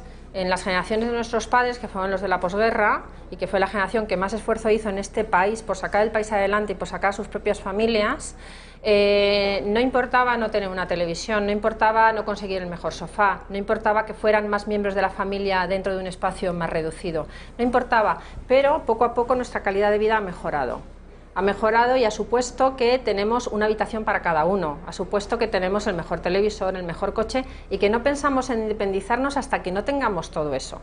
Esa percepción de calidad de vida también va en detrimento de que yo sea capaz de formar mi nuevo núcleo familiar, porque si antes nos conformábamos, ahora no lo hacemos. ¿Somos más materialistas? Sí. ¿De quién es la culpa? Pues de todos, es la sociedad, es la televisión que vemos, en la que todo parece fácil, en la que todo se consigue fácil y en la que todos queremos tener todo y lo queremos tener ya. Y como lo queremos tener ya, pues ponemos otras cosas importantes, que es por ejemplo tu familia, que es por ejemplo tus hijos. O sea, yo creo que no se es consciente de lo importante que es tener hijos hasta que no se tienen. Yo se lo digo como madre, que es lo mejor que te pasa en la vida, tus hijos, y sin embargo no eres consciente de ellas hasta que no es muy tarde y ya no puedes tener hijos. De manera que tenemos el ecosistema cultural o antropológico que tradicionalmente ha alejado al marido de las tareas domésticas y de la colaboración en las tareas familiares. Tenemos también unas condiciones económicas nada, nada favorables. Y aquí es donde quería llegar yo, las cuestiones morales. Es decir, ahora hay una tendencia política o ideológica según la cual, minoritaria por fortuna, ya veremos si en el futuro va cobrando vigor esta postura, según la cual los hijos o la superpoblación a la que dicen que estamos asistiendo del planeta sería el primer factor de desestabilización ecológico del planeta. Es decir, según muchas teorías de izquierda radical y de ecologistas, ya no cabemos más seres humanos en el planeta, los recursos son limitados y, por tanto, hay que procurar que las familias tengan pocos hijos o incluso ninguno. ¿Sabes que existen estas...? Sí, sí. Pero bueno, eso ya lo dijo Malthus y no hace falta... fracasó. Yo creo que es una interpretación inadecuada de los recursos. El problema no es la superpoblación, aunque en algunas zonas del planeta es muy evidente. El problema es cómo tú gestionas esos recursos. O sea, ahora mismo tenemos una economía lineal en lugar de una economía circular. Las economías lineales de produzco, consumo, tiro se van a cargar el planeta. Las economías circulares de produzco, consumo, reciclo y vuelvo a esa materia prima a ponerla en el mismo lugar que estaba antes son las que hará que el planeta se salve. No es un problema de cuánta población tengo, es cómo gestiono mis recursos y qué tipo de economía quiero tener. Si quiero tener una economía altamente contaminante, altamente consumidora de recursos, altamente consumista de produzco, consumo, tiro y me da igual y tenemos los océanos llenos de plásticos y basura por todas partes, pues ¿de quién es el problema? ¿El problema es del que tiene hijos o el problema es del que no sabe gestionar bien la economía de su territorio? Yo creo que eso no es... El problema no son los hijos o es la población, el problema es la economía como tú la gestiones. Sí, pero la economía, pero estamos volviendo otra vez a lo material, a lo tangible. Yo me quiero volver a desplazar a lo ideológico. Una suerte de tendencia hedonista de las nuevas generaciones, también de quizá una condición ecologista seguramente mal orientada, que apuesta por, e incluso un feminismo mal entendido, según el cual tener hijos sería casi someterse al patriarcado o al heteropatriarcado que llaman. Es decir, todo este ecosistema ideológico, intelectual, yo supongo que también acabará pesando. Y esto no opera a favor de un aumento demográfico, sino todo lo contrario. Hay una mentalidad claramente equivocada y que quizás los jóvenes deberían de darse cuenta que el concepto familia, muchos jóvenes lo asocian a ser un carca. O sea, tú defiendes la familia o defiendes los hijos y dices, no, es que es un carca, es que es una situación muy equivocada. Y vuelvo a repetir, si nosotros nos fijamos en los países nórdicos y en la protección que le dan a la madre y en la protección que le dan a la familia, los países nórdicos dudo mucho que les puedas acusar de carcas o que les puedas acusar de estar viviendo en el siglo XIX. Y sin embargo se han dado cuenta que, primero, la familia es el anclaje fundamental del pilar de una sociedad, porque en situaciones de crisis muy graves, y lo hemos visto en España, resuelve muchos problemas económicos. En España muchas familias han salido adelante gracias a que los abuelos sostenían económicamente una situación muy complicada de los padres en paros y asumían en muchas ocasiones una competencia que es del Estado, que es el cuidado de los niños menores. Entonces la familia es la clave. Pero alguien podría decir, pero familia, profesora, ¿qué familia? Porque ahora resulta que no hay una familia, hay muchos tipos de familia. Bueno, pero yo creo que son muy respetables, ¿eh? Yo creo que no digo lo contrario. Vamos a ver, lo importante de esta vida es quererse. Yo lo tengo muy claro. Cómo tú consigas tu familia o cómo la organices ya será un tema tuyo privado. El tema es que... Pero es que ahora una familia pueden ser 2 personas sin hijos. Ya, sí. No me refiero a que sean 2 señores o 2 señoras, que me parece fantástico y todos deberíamos tener, por supuesto, los mismos derechos. Me refiero a que haya una familia es exclusivamente una pareja. Eso es una unidad, bueno, se considera unidad familiar, pero en realidad una familia son varias generaciones. O sea, cuando tú tienes varias generaciones puedes hablar de familia, lo que tendrás ahí es una unidad. Pero si tienes varias generaciones, tienes familia. Y además es que es muy importante, es que no nos damos cuenta, pero es que los valores se trasladan de generación a generación. Es que los nietos convivan con los abuelos, que los abuelos les trasladen su forma de ser, su forma de pensar. Eso es un lujo que una sociedad no se puede permitir perder. Sinceramente, yo, por ejemplo, otro tema que me gustaría aquí abordar porque creo que es muy importante, que es el tema del envejecimiento, que está muy asociado a no tener hijos, ¿eh? Porque estamos perdiendo niños. Vamos a ver, ahora consideramos que uno ya está envejecido a partir de que se jubila. ¿Por qué? Uno estará envejecido a partir de que empieza a ser dependiente porque es frágil físicamente, pero no a partir de que se jubila, y eso es otro de los problemas que vamos a tener en la seguridad social. Si yo he aumentado la calidad de vida y la esperanza de vida hasta más allá de los 80, 85, incluso 90, los niños que nazcan hoy van a llegar a ser centenarios. No eres viejo, no eres una persona envejecida por tener 60, 65, por estar fuera de marco laboral. Pero ¿qué tipo de ciudades tenemos hoy día? Tenemos ciudades muy segmentadas, muy guetizadas en temas de edad. Nuevas urbanizaciones, todo gente joven con niños. Barrios viejos de la ciudad, todo gente mayor. Eso es un problema socialmente. ¿Por qué? Porque primero, la gente joven pierde lo importante que es tener cerca a la gente mayor. Porque la gente mayor te puede enseñar muchas cosas y es muy importante además para los niños pequeños. Pero es que además el mezclar por barrios gente mayor y gente muy joven con niños es muy importante. Ya se están empezando a dar cuenta en muchos países. Mire, ahora mismo hay una socióloga británica que está asesorando al gobierno británico que creó hace 21 años el Instituto de Demografía del Reino Unido, que está hablando de eso. Si tenemos un problema con la gente mayor que no la podemos atender, que hay muchas situaciones de soledad, que el Estado no se puede hacer cargo de ellos, ¿por qué no empezamos a crear comunidades en que la gente joven viva también con la gente mayor y que se ayuden mutuamente? Si tenemos jóvenes que no pueden acceder a la vivienda porque no tienen dinero, ¿por qué no comparten casas con la gente mayor? Yo es que no le veo el problema. Lo que pasa es que eso a lo mejor o no es políticamente correcto, o económicamente no interesa, o parece como que no es viable, pero yo creo que es una equivocación. Yo creo que las personas mayores pueden aportar muchísimo. Para mí, personalmente, creo que es bochornoso que una sociedad vea a una persona desempleada de más de 50 años como algo a no darle una oportunidad. Tenemos continuamente personas que salen del mercado laboral con 50 años que se les considera ya acabadas en el mercado laboral, cuando tienen todo que aportar a ese mercado laboral. Es el mejor momento laboral del ser humano, supongo. Es cuando tienes todos los conocimientos. Entonces, experiencia, conocimientos... Decías y nombrabas una palabra que yo creo que es clave a la hora de abordar este asunto, que es la corrección política. No es políticamente correcto, decías. Quiero abundar en esto y quiero leerte, profesora, y a todos los espectadores, algunos titulares del periódico más importante del país, el que es el más prestigioso, el que pueden comprar los españoles en París, en Londres y en Ámsterdam, y el de mayor tirada, que es el diario El País. Una sucesión de titulares. Dice El País: tener un segundo hijo, en un reportaje, deteriora la salud mental de los padres. Otro titular: la libertad de no ser madre. Otro titular de otra noticia: no soy madre porque no quiero. De alguna manera sacudiéndose el estigma que dicen tener las mujeres solteras. Otro titular de otra noticia, todas del diario El País y todas de los últimos 3 años. Hazte vegetariano, deja el coche y ten menos hijos si quieres luchar contra el cambio climático. Otro titular del diario El País: la superpoblación, el exceso de hijos, robará, ojo al verbo, otro 20% de tierra y recursos al planeta. Otro titular: somos demasiados, dice el diario El País en una noticia de 2009. Y aquí llegamos a donde para muchos queríamos llegar. Inmigrantes para salvar a la España que se muere. España necesita 240.000 inmigrantes al año para mantener su población activa.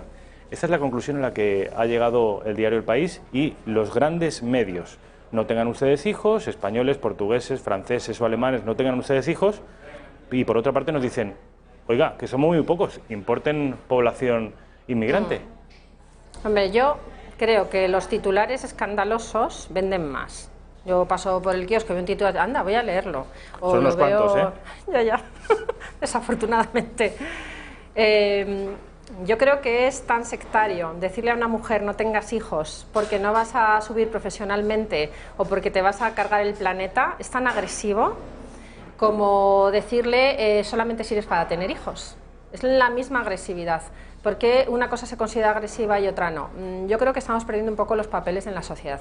Hay que dejar la libertad a cada pareja y a cada madre de que quiera tener, que tenga los hijos que quiera tener.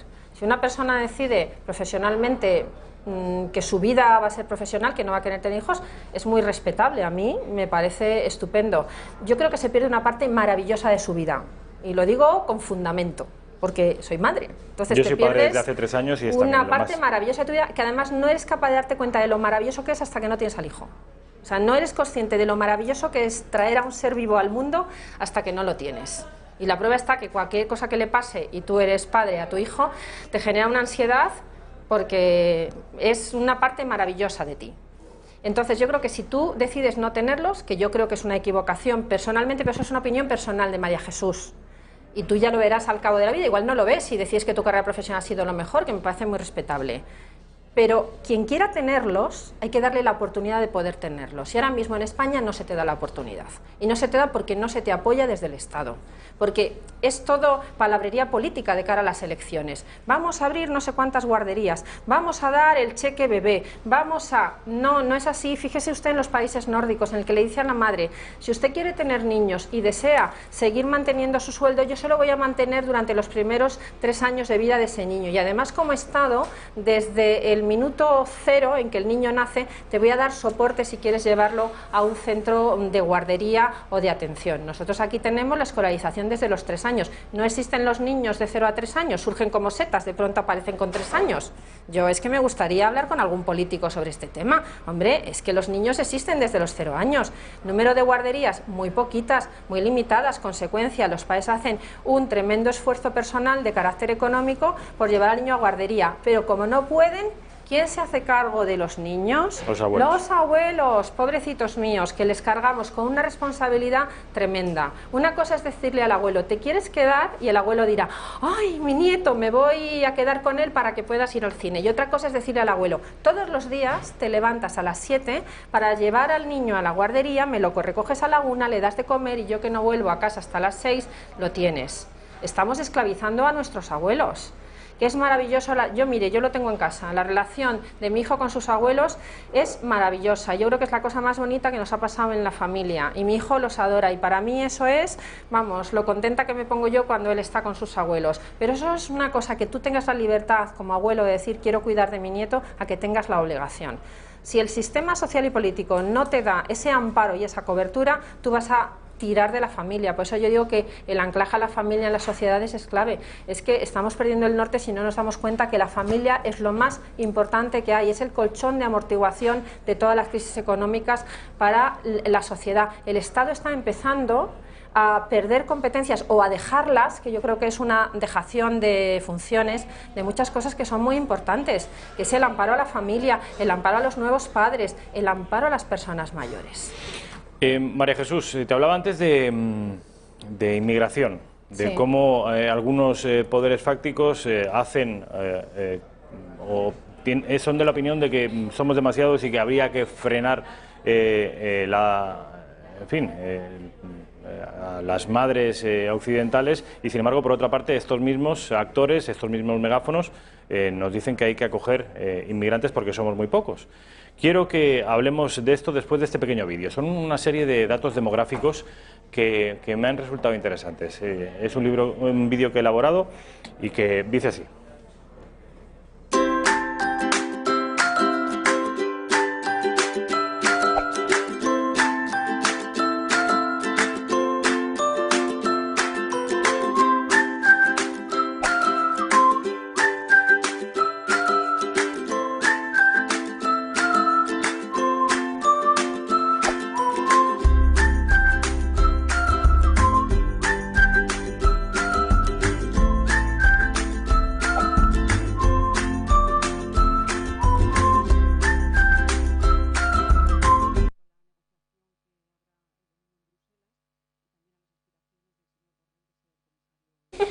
Porque esto era de 2016, ahora está peor.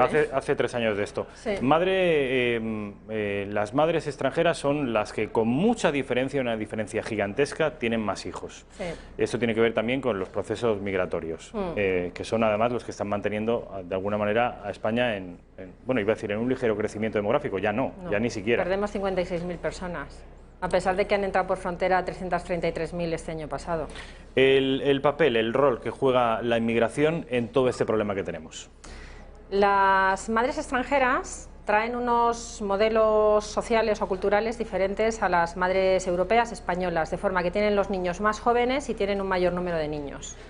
Entonces eso es lo que está amortiguando esta falta de nacimientos en España. De hecho, ahora mismo la mayoría de los nacimientos son de madres extranjeras, y es por esa mentalidad cultural que traen de sus propios países de origen, de tengo los niños más jóvenes y además tengo un mayor número de niños.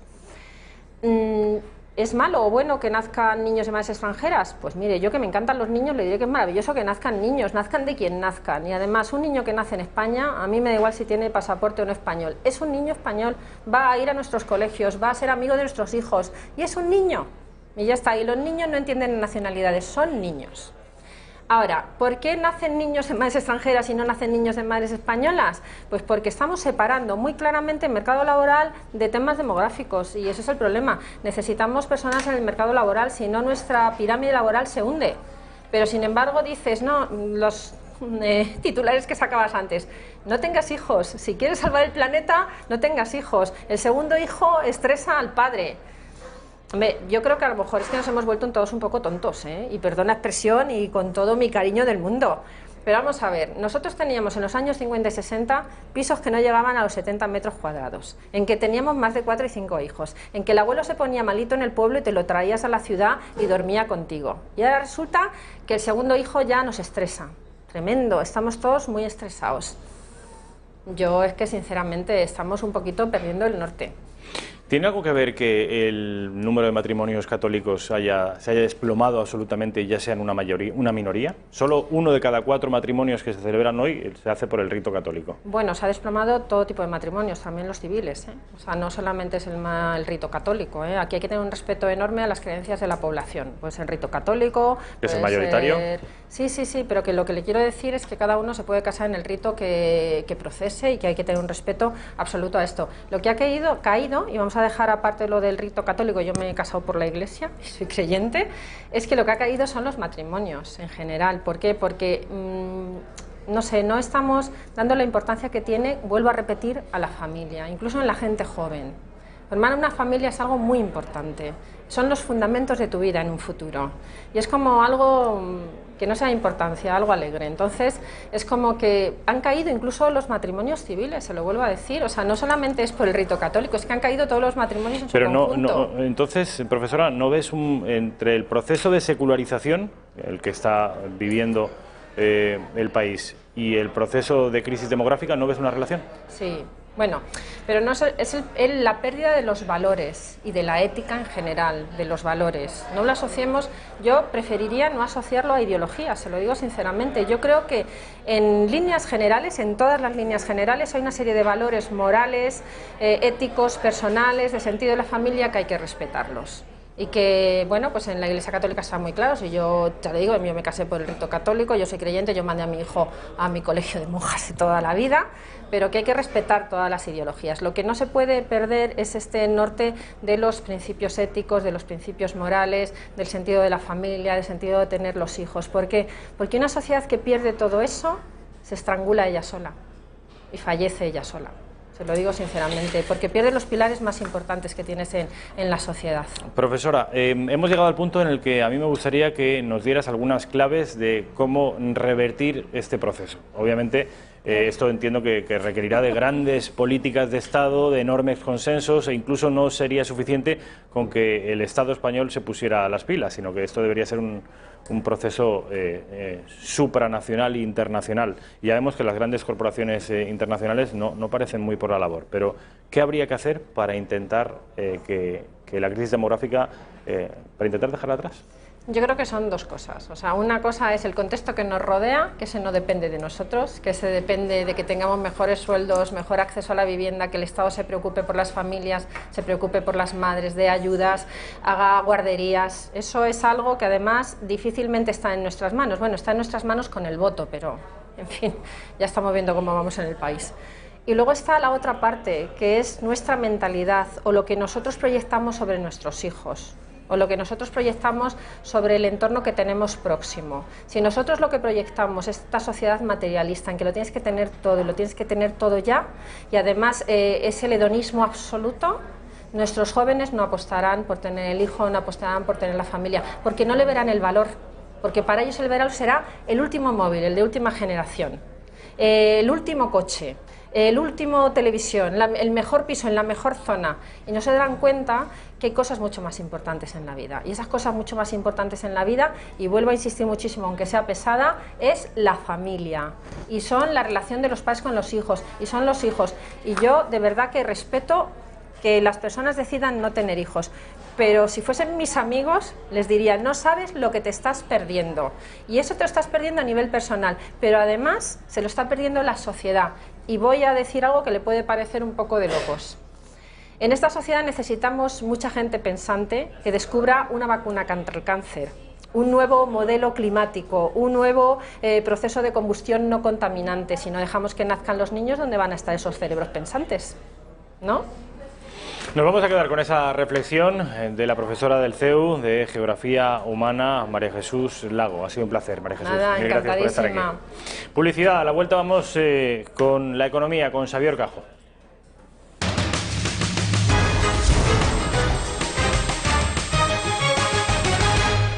Las 2 menos 7 minutos de la tarde, 1 menos 7 en las Islas Canarias. Hemos estado a primera hora hablando con Javier Torres y con Miguel Gutiérrez Pérez de política. Y en concreto del incendio que se ha desatado, para desgracia de todos, tarraconenses, catalanes y el resto de españoles, en la provincia de Tarragona. Un incendio salvaje, no se veía un incendio de esas dimensiones por esa zona desde 10 años atrás.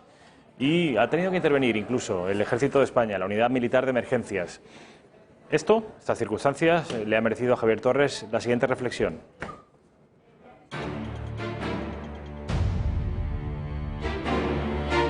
Ya no son fuerzas de ocupación. Los militares españoles de la UME que han ido a Tarragona a apagar el fuego que ha devorado 6.500 hectáreas han recobrado el rostro humano que les había arrebatado el separatismo catalán desde el 1 de octubre.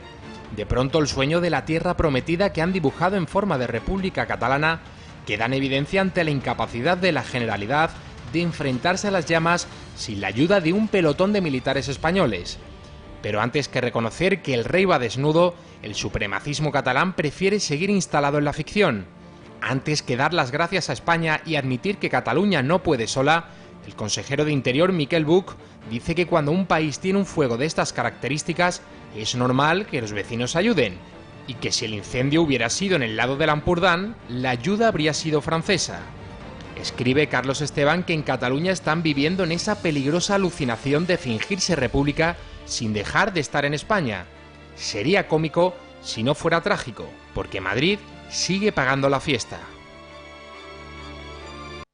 Sería cómico si no fuera trágico, efectivamente. Javier Torres, La Estocada. La Estocada de Rafael Núñez Huesca la podrán ver en la redacción abierta de Javier Torres. ¿Os vais haciendo estocadas? Sí. Bueno, buenos días. Xavier Cajo, ¿qué tal? Buenos días. Los matadores. Xavier Cajo viene a hablarnos de economía todos los días a esta redacción abierta, a las 8 tiene su propio espacio en Pulso Económico. Hoy, Xavier, vienes a hablarnos de algo que nos gusta tan poquito a los españoles, como es los impuestos, ¿no? Sí, del bolsillo. Vengo a hablar básicamente del bolsillo. Bolsillo que tiene que pagar impuestos. Y hoy es el primer día del año en el que ustedes y nosotros trabajamos para nuestras familias, para nosotros. Gracias. Señores de Hacienda, qué buenos. 177 días al año trabaja de media un español para Hacienda. ¿Los hay que más? Piensen que a este cálculo, ¿cómo se llega? Se preguntará usted. Pues muy fácil. Cogen lo que todos los españoles que cotizamos, ahí sí hay algunos que no están en la lista, todos los que cotizamos, pues dividido por el número de cabezas que hay de cotizantes, da una media de pago a Hacienda. En este caso, nuestra media es de unos 12.000 euros por año y por español. Muy bien, eso lo repartes en los días útiles hábiles de laborales al año y pues te dice claramente que los 177 primeros días del año los trabajas para pagar esos impuestos. Y el resto, algunos más, insisto, algunos esto les llega hasta el mes de septiembre. Las rentas más altas, tal, bueno, fíjate tú. Y luego dirán que solo no octubre, hay... noviembre y diciembre trabajan para ellos. Sí, las rentas más altas están pagando, hay territorios, Cataluña, por ejemplo, está pagando el 52%. Las rentas muy altas, ¿eh? Pero claro, ¿rentas muy altas qué es? ¿Más de 160.000 euros? No, más de 95.000 euros. Eso ya es un tip, o sea, 95.000 euros y yo solo ingreso, para mí, líquido, 45.000. Sí. La confiscación es brutal, a la que te elevas en renta, estamos en un 48 de tipo máximo, en algunas zonas autonómicas agravado con 2 y hasta con 3 puntos, según la renta. Sí. Pero esto, Xavier, ¿esto no promueve el mercado negro y la evasión de impuestos? Obviamente, pues tiene sus inconvenientes, pero el que es de gobernar confiscando, pues entiende que está en su derecho y va y lo hace y ya. Sin embargo, ayer el Tribunal Supremo le dio un varapalo a Hacienda fantástico, porque les dijo, oiga, esto de que haya que pagar tasas por pleitear contra Hacienda por derechos fiscales de que uno cree vulnerados, se ha terminado, no lo pueden hacer, porque es como poner barreras al derecho de los españoles a acudir a la justicia en reclamación de algo que les produce un daño que presuntamente les produce un servidor público, con lo cual ahí hay una contradicción. Esto no es un pleito entre particulares que está sometido a una tasa, sino que es una reclamación fiscal y por lo tanto tienen que levantar las tasas. Menudo cambio, es muy relevante este cambio. ¿Por qué entonces yo he escuchado a Pablo Iglesias tantas veces decir que tenemos que ponernos a la altura de la presión fiscal de otros países de Europa? ¿Que aquí se pagan pocos impuestos? Bueno, vamos a ver, eso siempre depende de cómo se haga la cuenta. España tiene el segundo nivel de pago fiscal, brecha fiscal se llama en economía, más alto de la OCDE. El segundo más alto de la OCDE. Porque en la OCDE hacen el cálculo mejor que en España, algunos como Iglesias. El cálculo se debe hacer sobre la renta media del país o sobre la renta media del individuo, me da igual. Pero el cálculo no puede no considerar, no puede comparar tarifas entre países sin más. Dice, hombre, en Alemania pagan más que aquí. Dice, sí, pero es que cobran 3 veces más. Lo entiende, ¿no? Entonces, para hacer una comparativa fiscal seria entre los países que componen el escenario europeo, hay que introducir la variable de cuánto ingresan por su trabajo. Y en función a eso comparamos. Sacamos una ratio de lo que en España gasto fiscal e ingreso significa, dividimos una cosa por la otra y nos sale lo que sea.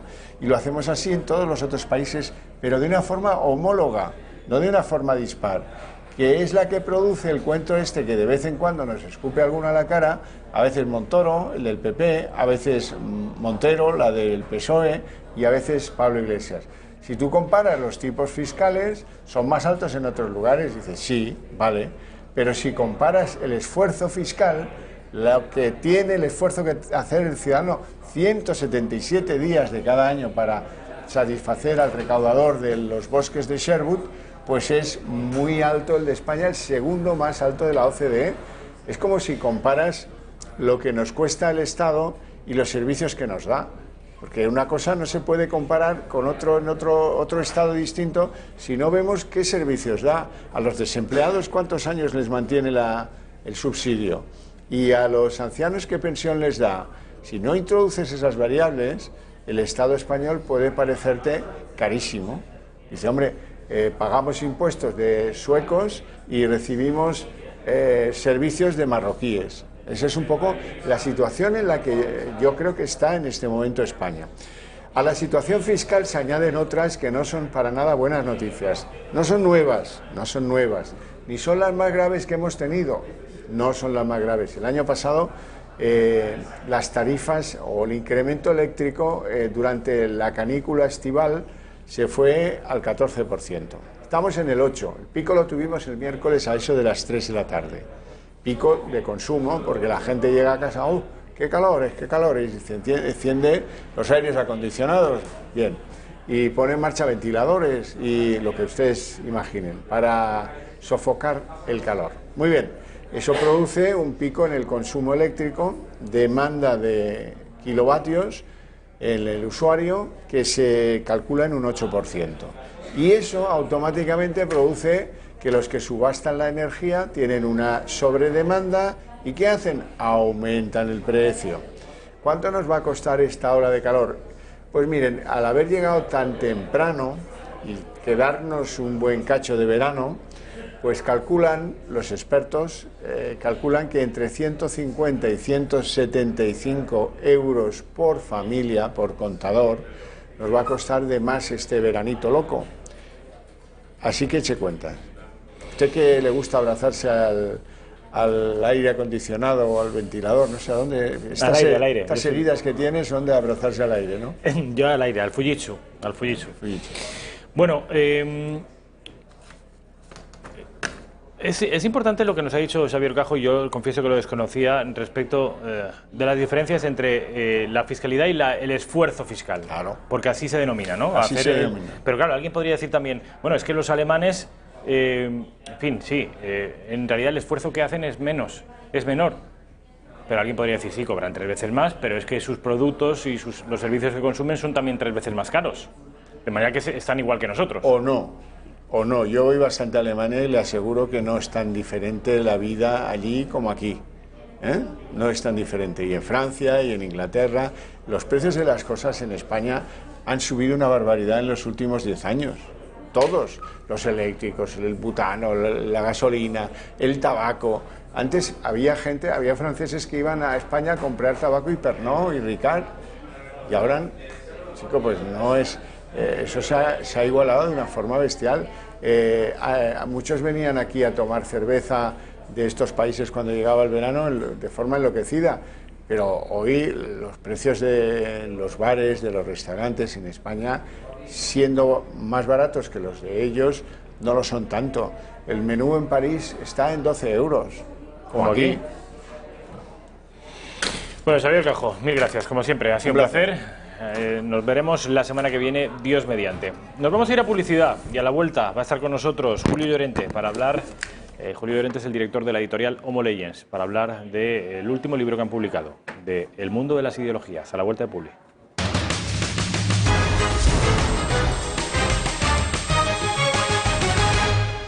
Bueno, pues ya estamos de vuelta en la redacción abierta. Son las 2:06 de la tarde, la 1:06 en Canarias. Tenemos el honor de recibir a un buen amigo y además es el director de la editorial que ha editado este libro, de Homo Legends. Julio Llorente, ¿qué tal? ¿Cómo estamos? ¿Qué tal, Rafa? ¿Cómo estás? Julio Llorente Sanchidrián, ¿qué les parece? ¿Es un hombre de origen cántabro? No, yo nací en Tenerife. Bueno, sí. Pero Sí, de origen, pero de ascendencia cántabra, sí. Y vallisoletana también. Es que creo que Sanchidrián es un apellido del norte. No, yo creo que es un apellido entre salmantino y abulense. ¿Sí? Sí. Ah, es un pueblo, Sanchidrián es un pueblo. Es un pueblo, sí, es un pueblo de Ávila. Pues entonces ahí lo Muy tienen. cerca de la frontera con Salamanca. Bueno, como les digo, Julio Llorente es periodista, ha trabajado durante tiempo en esta casa, en Intereconomía, y ahora, como les digo, es el director de Homo Legends, de esta editorial tan exitosa, tan joven pero tan exitosa, que está publicando unos libros interesantísimos. Yo de vez en cuando le echo una ojeada a su catálogo y le pido a Julio que, si es tan amable, venga y me cuente algo. En este caso, El mundo de las ideologías. Aquí ven ustedes una portada, además es que la edición es siempre exquisita, la que hace Homo Legends, una portada preciosa. Su autor es José Ramón Ayllón, que no ha podido estar aquí, pero quizá en un par de semanas lo podamos tener por aquí.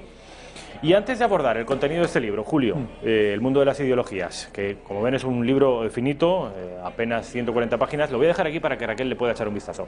Como digo, antes de abundar en el contenido del libro, me gustaría que dieras algunas pinceladas a los espectadores de la redacción abierta de qué es Homo Legends, cuándo nace, por qué nace, cuál es su vocación, cuál es su oferta bibliográfica.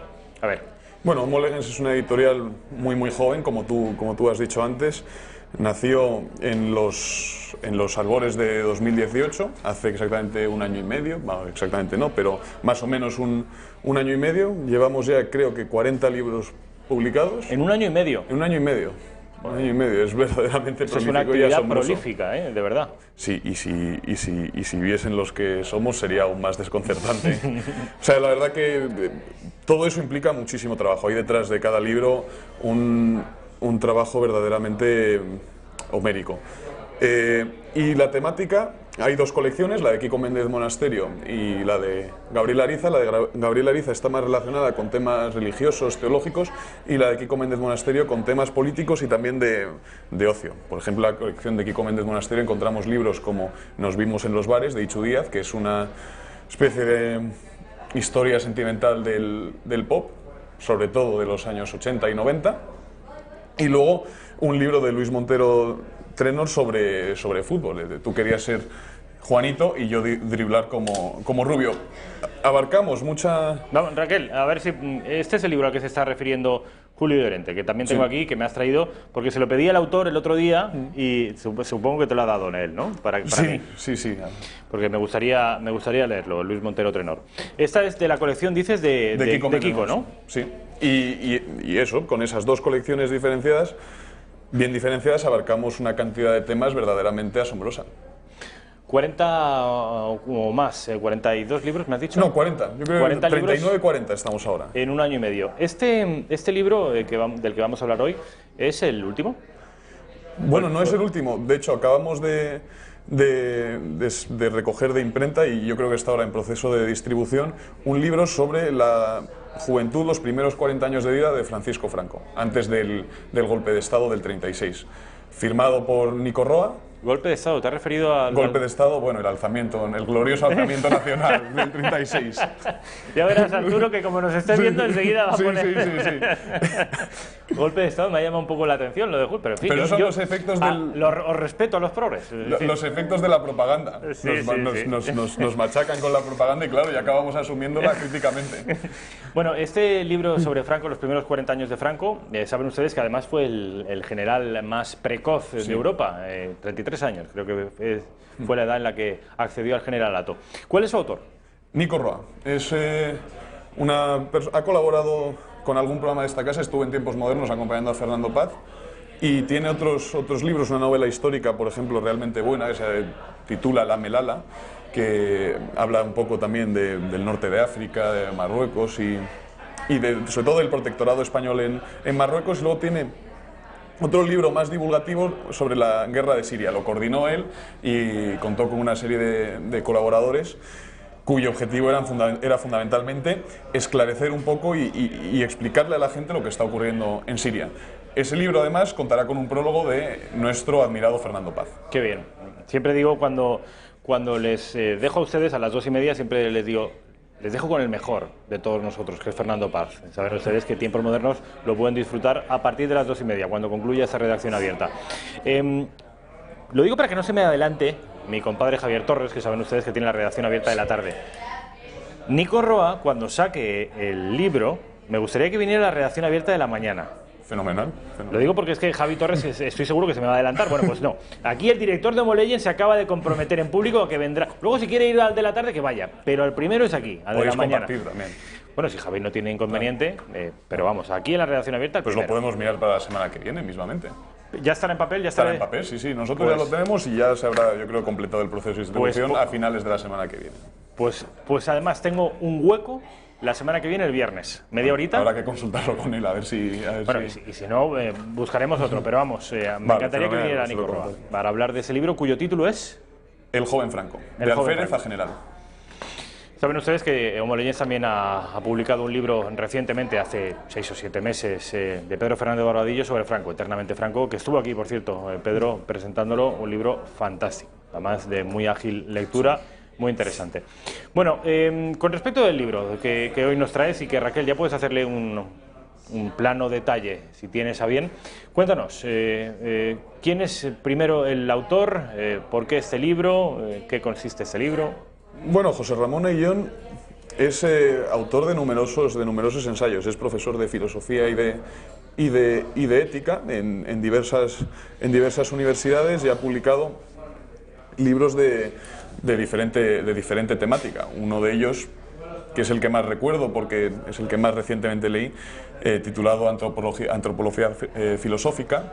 Otro tiene también una biografía sobre Chesterton, que ya sabes que es mi autor fetiche, siento una gran debilidad por él. Y eso, yo creo que lo mejor de José Ramón Ayllón es que es muy divulgativo. Y todas sus obras, aunque versen sobre temas complejos, son accesibles para todo el mundo. Las puede leer desde desde un joven de 18 años hasta un adulto de 50, 60, 70. ¿Qué esfuerzo ímprobo tiene que dedicar una persona para que temas complejos resulten sencillos de leer y de comprender? Sí. Esto hay que tener un talento extraordinario. Sí, pero a veces se despacha la divulgación y dice, bueno, pues esto no requiere tanto esfuerzo como un ensayo académico dirigido a intelectuales y tal. Bastante más, porque sin perder la profundidad tienes que... sin perder la profundidad propia de un tema complejo, tienes que explicarlo de tal modo que todos te entiendan. Entonces, realmente eso te exige muchísimo como autor. No sé qué clásico griego decía que el verdadero valor de los sabios, de los intelectuales que diríamos hoy, es no su capacidad de asegurar conocimiento, que también, esto va de suyo, como el valor con los toreros, sino la capacidad de hacer digerible ese conocimiento, es decir, de divulgarlo. Conocemos todos a personas extraordinariamente eruditas, cultivadas, que son incapaces de hacerse entender. Solo las inteligencias más sofisticadas tienen ese talento de atesorar conocimiento complejo, profundo, hondo y luego además divulgarlo en libros que estén al abasto de... Vamos a ver, tiene que ser una persona que tenga unas medianas entendederas, pero vamos... y te diré una cosa, esos intelectuales que viven en su Torre de Marfil revelan al final, por un lado, cierto egoísmo, porque se quedan el conocimiento que han adquirido para sí, y por otro lado cierta soberbia, porque tienden a mirar al otro por encima del hombro. Y le dicen, no, tú no eres digno de alcanzar ese conocimiento que yo he alcanzado durante años. Consiste un poco en eso, yo creo. Un síntoma de vanidad, desde luego. Bueno, ahora ya sí que vamos al contenido propiamente dicho del libro, cuyo título nos da una idea. Confírmanos, las ideologías, así, parece un concepto un poco inabarcable. ¿Cómo lo asimos? Es inabarcable, pero lo ha abarcado muy bien José Ramón Ayllón. Yo creo que es uno de los libros que mejor expresa la esencia de cada una de las ideologías. Repasa cada una de ellas, pero no se queda en la mera descripción, sino que trata de captar el vínculo que las une a todas. ¿Qué hay de común en todas las ideologías que ha ido gestando el Occidente moderno? Pues, por ejemplo, la supeditación o la subordinación de la realidad al prejuicio, a sus propios postulados, a lo que dicen las ideologías. De hecho, todas conciben, y eso lo menciona José Ramón Ayllón, todas conciben la realidad como algo que se tiene que adaptar a la idea. Es una inversión de la jerarquía medieval. En el medievo, la filosofía realista concebía o creía que la idea se debía adaptar a la realidad, que el hombre debía observar la realidad atentamente para, a partir de esa observación, enunciar una serie de conclusiones. Eso se invierte con la modernidad y en concreto con las ideologías. Es la idea lo que va a tratar de adaptar así la realidad. Ya la realidad no sería algo que hemos de abrazar, sino algo que hemos de construir. ¿Cuál es el punto de partida de las ideologías? ¿La Ilustración? La Ilustración incluso un poco antes, quizá lo menciona José Ramón, la filosofía de, en parte la reforma protestante, la ruptura protestante, y en parte también, y está relacionada con ella, la filosofía de Hobbes, de Thomas Hobbes, que fue el primer filósofo contractualista. El primero que rechazó la sociabilidad natural del hombre y dijo que la sociedad y la política, por tanto, son producto de un contrato. Que el individuo vivía aislado en un estado de naturaleza que ninguno acierta muy bien a describir, porque muchas veces es una imaginación del propio filósofo, pero que sí, podemos decir que el inicio de las ideologías está ahí, en la ruptura protestante y en la filosofía contractualista de Hobbes. Pero evidentemente alcanzan su culmen en la Ilustración, con filósofos como Voltaire y Rousseau. Y alguien que nos estuviera viendo, Julio, nos diría, pero ¿me quieren decir ustedes que en el medievo o en la Roma clásica no habían ideologías? ¿Que esto es una cosa posterior? No me lo creo. Pues se lo deberían creer, no había ideologías como tales. ¿Te refieres a ideología como una construcción para intentar no modificar la realidad? Sí, para modificar la realidad, precisamente, como un marco muy esquemático dirigido a la construcción de una realidad concreta. Esas son las ideologías. Ponme un ejemplo de ideología. De todas las ideologías que aquí se citan, ponme un ejemplo de ideología. Bueno, por no decirte el marxismo, que es así como muy recurrente y clásico, pues podríamos hablar del ecologismo. A ver, cuéntame, porque veo aquí que el capítulo, efectivamente, el 11º capítulo es ecologismo. Ojo, fíjense qué interesante cómo José Ramón Ayllón titula este capítulo. Y qué relacionado está con lo que acabamos de hablar, Belén. Acabamos de hablar con una profesora del CEU, una geógrafa, hablando de natalidad, y yo de alguna manera intentaba sacar el capote para que entrara en el asunto de la posmodernidad y cómo la posmodernidad y cómo la secularización está siendo de alguna manera causa y a la vez consecuencia del desplome demográfico. Pues fíjese el señor Ayllón cómo titula el 11º capítulo: ecologismo y antinatalismo, las dos en el mismo capítulo. Cuéntanos. Bueno, yo creo que José Ramón lo que hace es retratar un poco la naturaleza del pensamiento ecologista de hoy, que ha sustituido a la sana ecología católica, por otro lado. El ecologismo de hoy quizá parte de una premisa acertada, que es que estamos abusando en nuestra explotación, estamos abusando de nuestra explotación del planeta, de la realidad que nos rodea, pero a esa premisa acertada, o ese diagnóstico acertado, añade una solución inadecuada. Tratamientos erróneos. Claro, un tratamiento erróneo. Sobre cómo podemos resumir este tratamiento, pues lo que nos dicen los pensadores ecologistas es: el causante de este abuso de la naturaleza, de la realidad que nos rodea, de este abuso contra el planeta, es el hombre. Y por tanto hemos de reducir el número de personas que habitan la Tierra. Te digo que es un error en la solución, en el tratamiento, porque el culpable que debemos identificar es verdaderamente el sistema capitalista, que es el responsable. Lo que hacen ellos, y por eso se convierten en la vanguardia del sistema, es identificar al hombre como responsable y librar de culpa al sistema económico. Cuando lo que deberían hacer, realmente, es librar de culpa al hombre y responsabilizar al sistema económico. Pero algún espectador podría decir, pero si todos esos movimientos ecologistas son también muy generalmente anticapitalistas, van contra el sistema, y el sistema es el libre mercado, el capitalismo. Van contra el sistema en cierto modo, porque proponen el tratamiento que conviene al sistema. El capitalismo siempre ha estado interesado desde su misma génesis en una reducción de la natalidad. No lo vemos solo en Malthus, sino en otros teóricos capitalistas como Ricardo e incluso en Adam Smith. Claro, cuando el ecologista... No hay recursos para todos. No hay recursos para todos y además nos conviene que el obrero tenga menos hijos porque sus exigencias salariales serán menores. ¿Qué hacen los ecologistas cuando propugnan la antinatalidad? Favorecer los intereses de esos capitalistas a los que dicen criticar.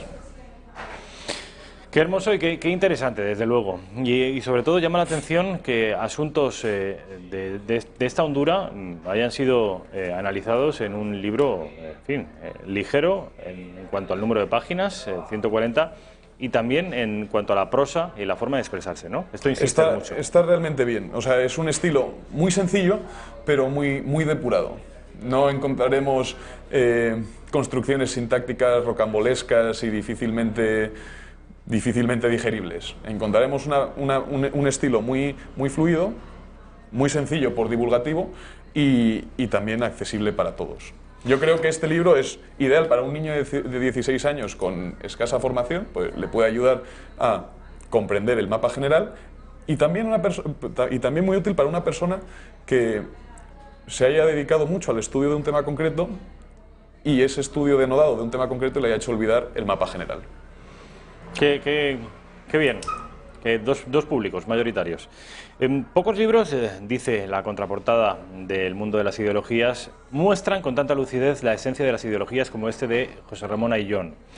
Sirviéndose de un estilo sencillo y depurado, accesible para el común de los mortales, el autor expresa lo fundamental de cada una de las corrientes ideológicas que el occidente moderno ha ido gestando, ya sean las más antiguas, como liberalismo o marxismo, o las más recientes, como ideología de género o ecologismo y antinatalismo, recuerden. Me interesa mucho, quizás la que más de todas, y además tengo una postura ambivalente respecto de ella. Los nacionalismos. ¿Qué nos cuenta aquí? Es un tema extraordinariamente controvertido, porque además en España tenemos la idea de nacionalismo y enseguida nos aparece en la mente una icurriña o una estelada, una cosa muy fea y desagradable, pero sospecho que el nacionalismo no es absolutamente denostado aquí. No, porque es que el nacionalismo yo creo que es de las ideologías más complejas de analizar, porque por un lado podemos referirnos con él a la defensa de la nación, de lo nacional, como unidad política básica, frente a las comunidades tribales o a las comunidades propiamente religiosas, por expresarlo de otra manera, a la nación como forma de organización política fundamental e ideal, y por otro lado nos podemos referir a la exaltación hasta el absoluto de esa forma de organización política de la nación. Una exaltación hasta el absoluto que conduzca además a la aversión y al odio hacia otras comunidades nacionales. Por eso digo que es muy complejo, porque según el significado que le demos podemos analizarla de un modo o de otro. Por lo general solemos asociar a la primera definición que has dado como patriotismo y a la segunda definición, con un contenido más peyorativo, nacionalismo. Ahí permíteme llevarte la contraria, porque el patriotismo no tiene ningún problema con asumir que la nación no es la única unidad política posible. También puede existir patriotismo en una comunidad tribal o en una comunidad religiosa. Patriotismo en tanto que apego a la tierra, a tu propia tierra y a aquellos que la moran. En cambio, el nacionalismo, incluso en el primer sentido que enunciábamos, implica la creencia de que la única unidad política posible e ideal es la nación.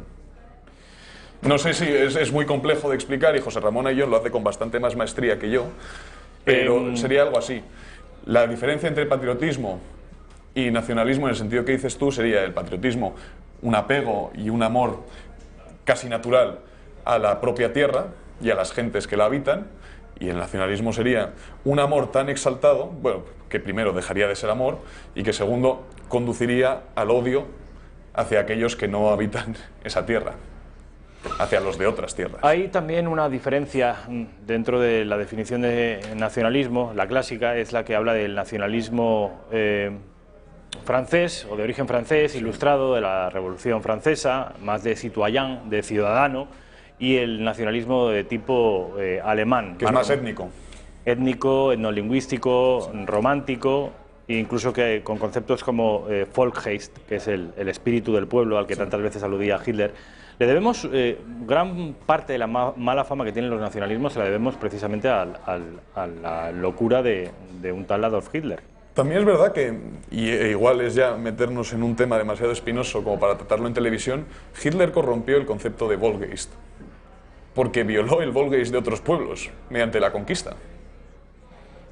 Sí, pero claro, eran pueblos a los que él consideraba así. Claro, le estaba permitido someter, en tanto que no eran germánicos. Pero no sé yo si Herder y Fichte, que fueron los que impulsaron este nacionalismo alemán de carácter étnico, etnolingüístico y tal, hubiesen visto con buenos ojos lo que Hitler hizo 130 años más tarde. Pero me reconocerás, y con todos los peros y las distancias posibles, que esa narrativa romántica, aludiendo a los mitos medievales, a las valquirias de Wagner cabalgando a galope tendido, que no es una narrativa hermosísima. No es una narrativa hermosísima y además no es una narrativa verdadera.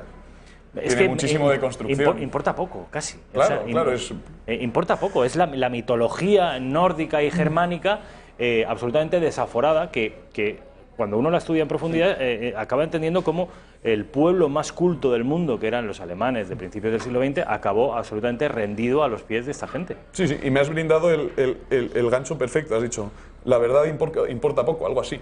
Pues eso ocurre con las ideologías. Para ellas la verdad importa relativamente poco. Lo que importa es la idea. Y ya someteremos a ella la verdad. Es todo un poco tiene algo de construcción, de afirmación. Y esa afirmación, ese intento de construir la realidad, se lleva por delante cualquier verdad previa. Qué hermoso, desde luego. Una última pregunta, que no tiene que ver con el libro en sí mismo. Ya digo, un libro que se puede adquirir en la editorial Homo Legends, accediendo a su página web. La última pregunta tiene que ver con la editorial en sí misma. Seguro que más de una persona, más de dos y más de 27 os han dicho, pero ¿cómo demonios os metéis a vender libros en una sociedad que no lee y en un soporte que ya nadie consume, que es el papel? Bueno, sí se consume. El problema, muchas veces, y yo creo que en esto reside un poco la vocación de la editorial, es que nuestro mundo pone una fecha de caducidad muy temprana a casi todas las cosas que utiliza. Y un libro, salvo que esté mal pensado, no caduca. Un libro bien escrito, un libro que verse sobre un tema verdaderamente importante, no caduca, te puedes acercar a él en cualquier momento, 100 años después de haber sido redactado, 200 años después de haber sido redactado, incluso 300, 400. ¿Hace cuántos años se escribió la Ilíada? Y nos seguimos acercando a ella con devoción.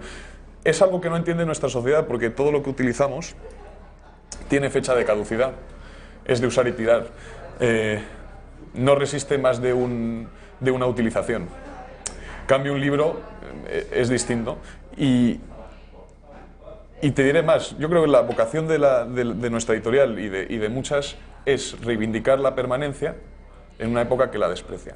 Reivindicar lo permanente frente a lo cambiante. Reivindicar la permanencia en una época en la que lo desprecia.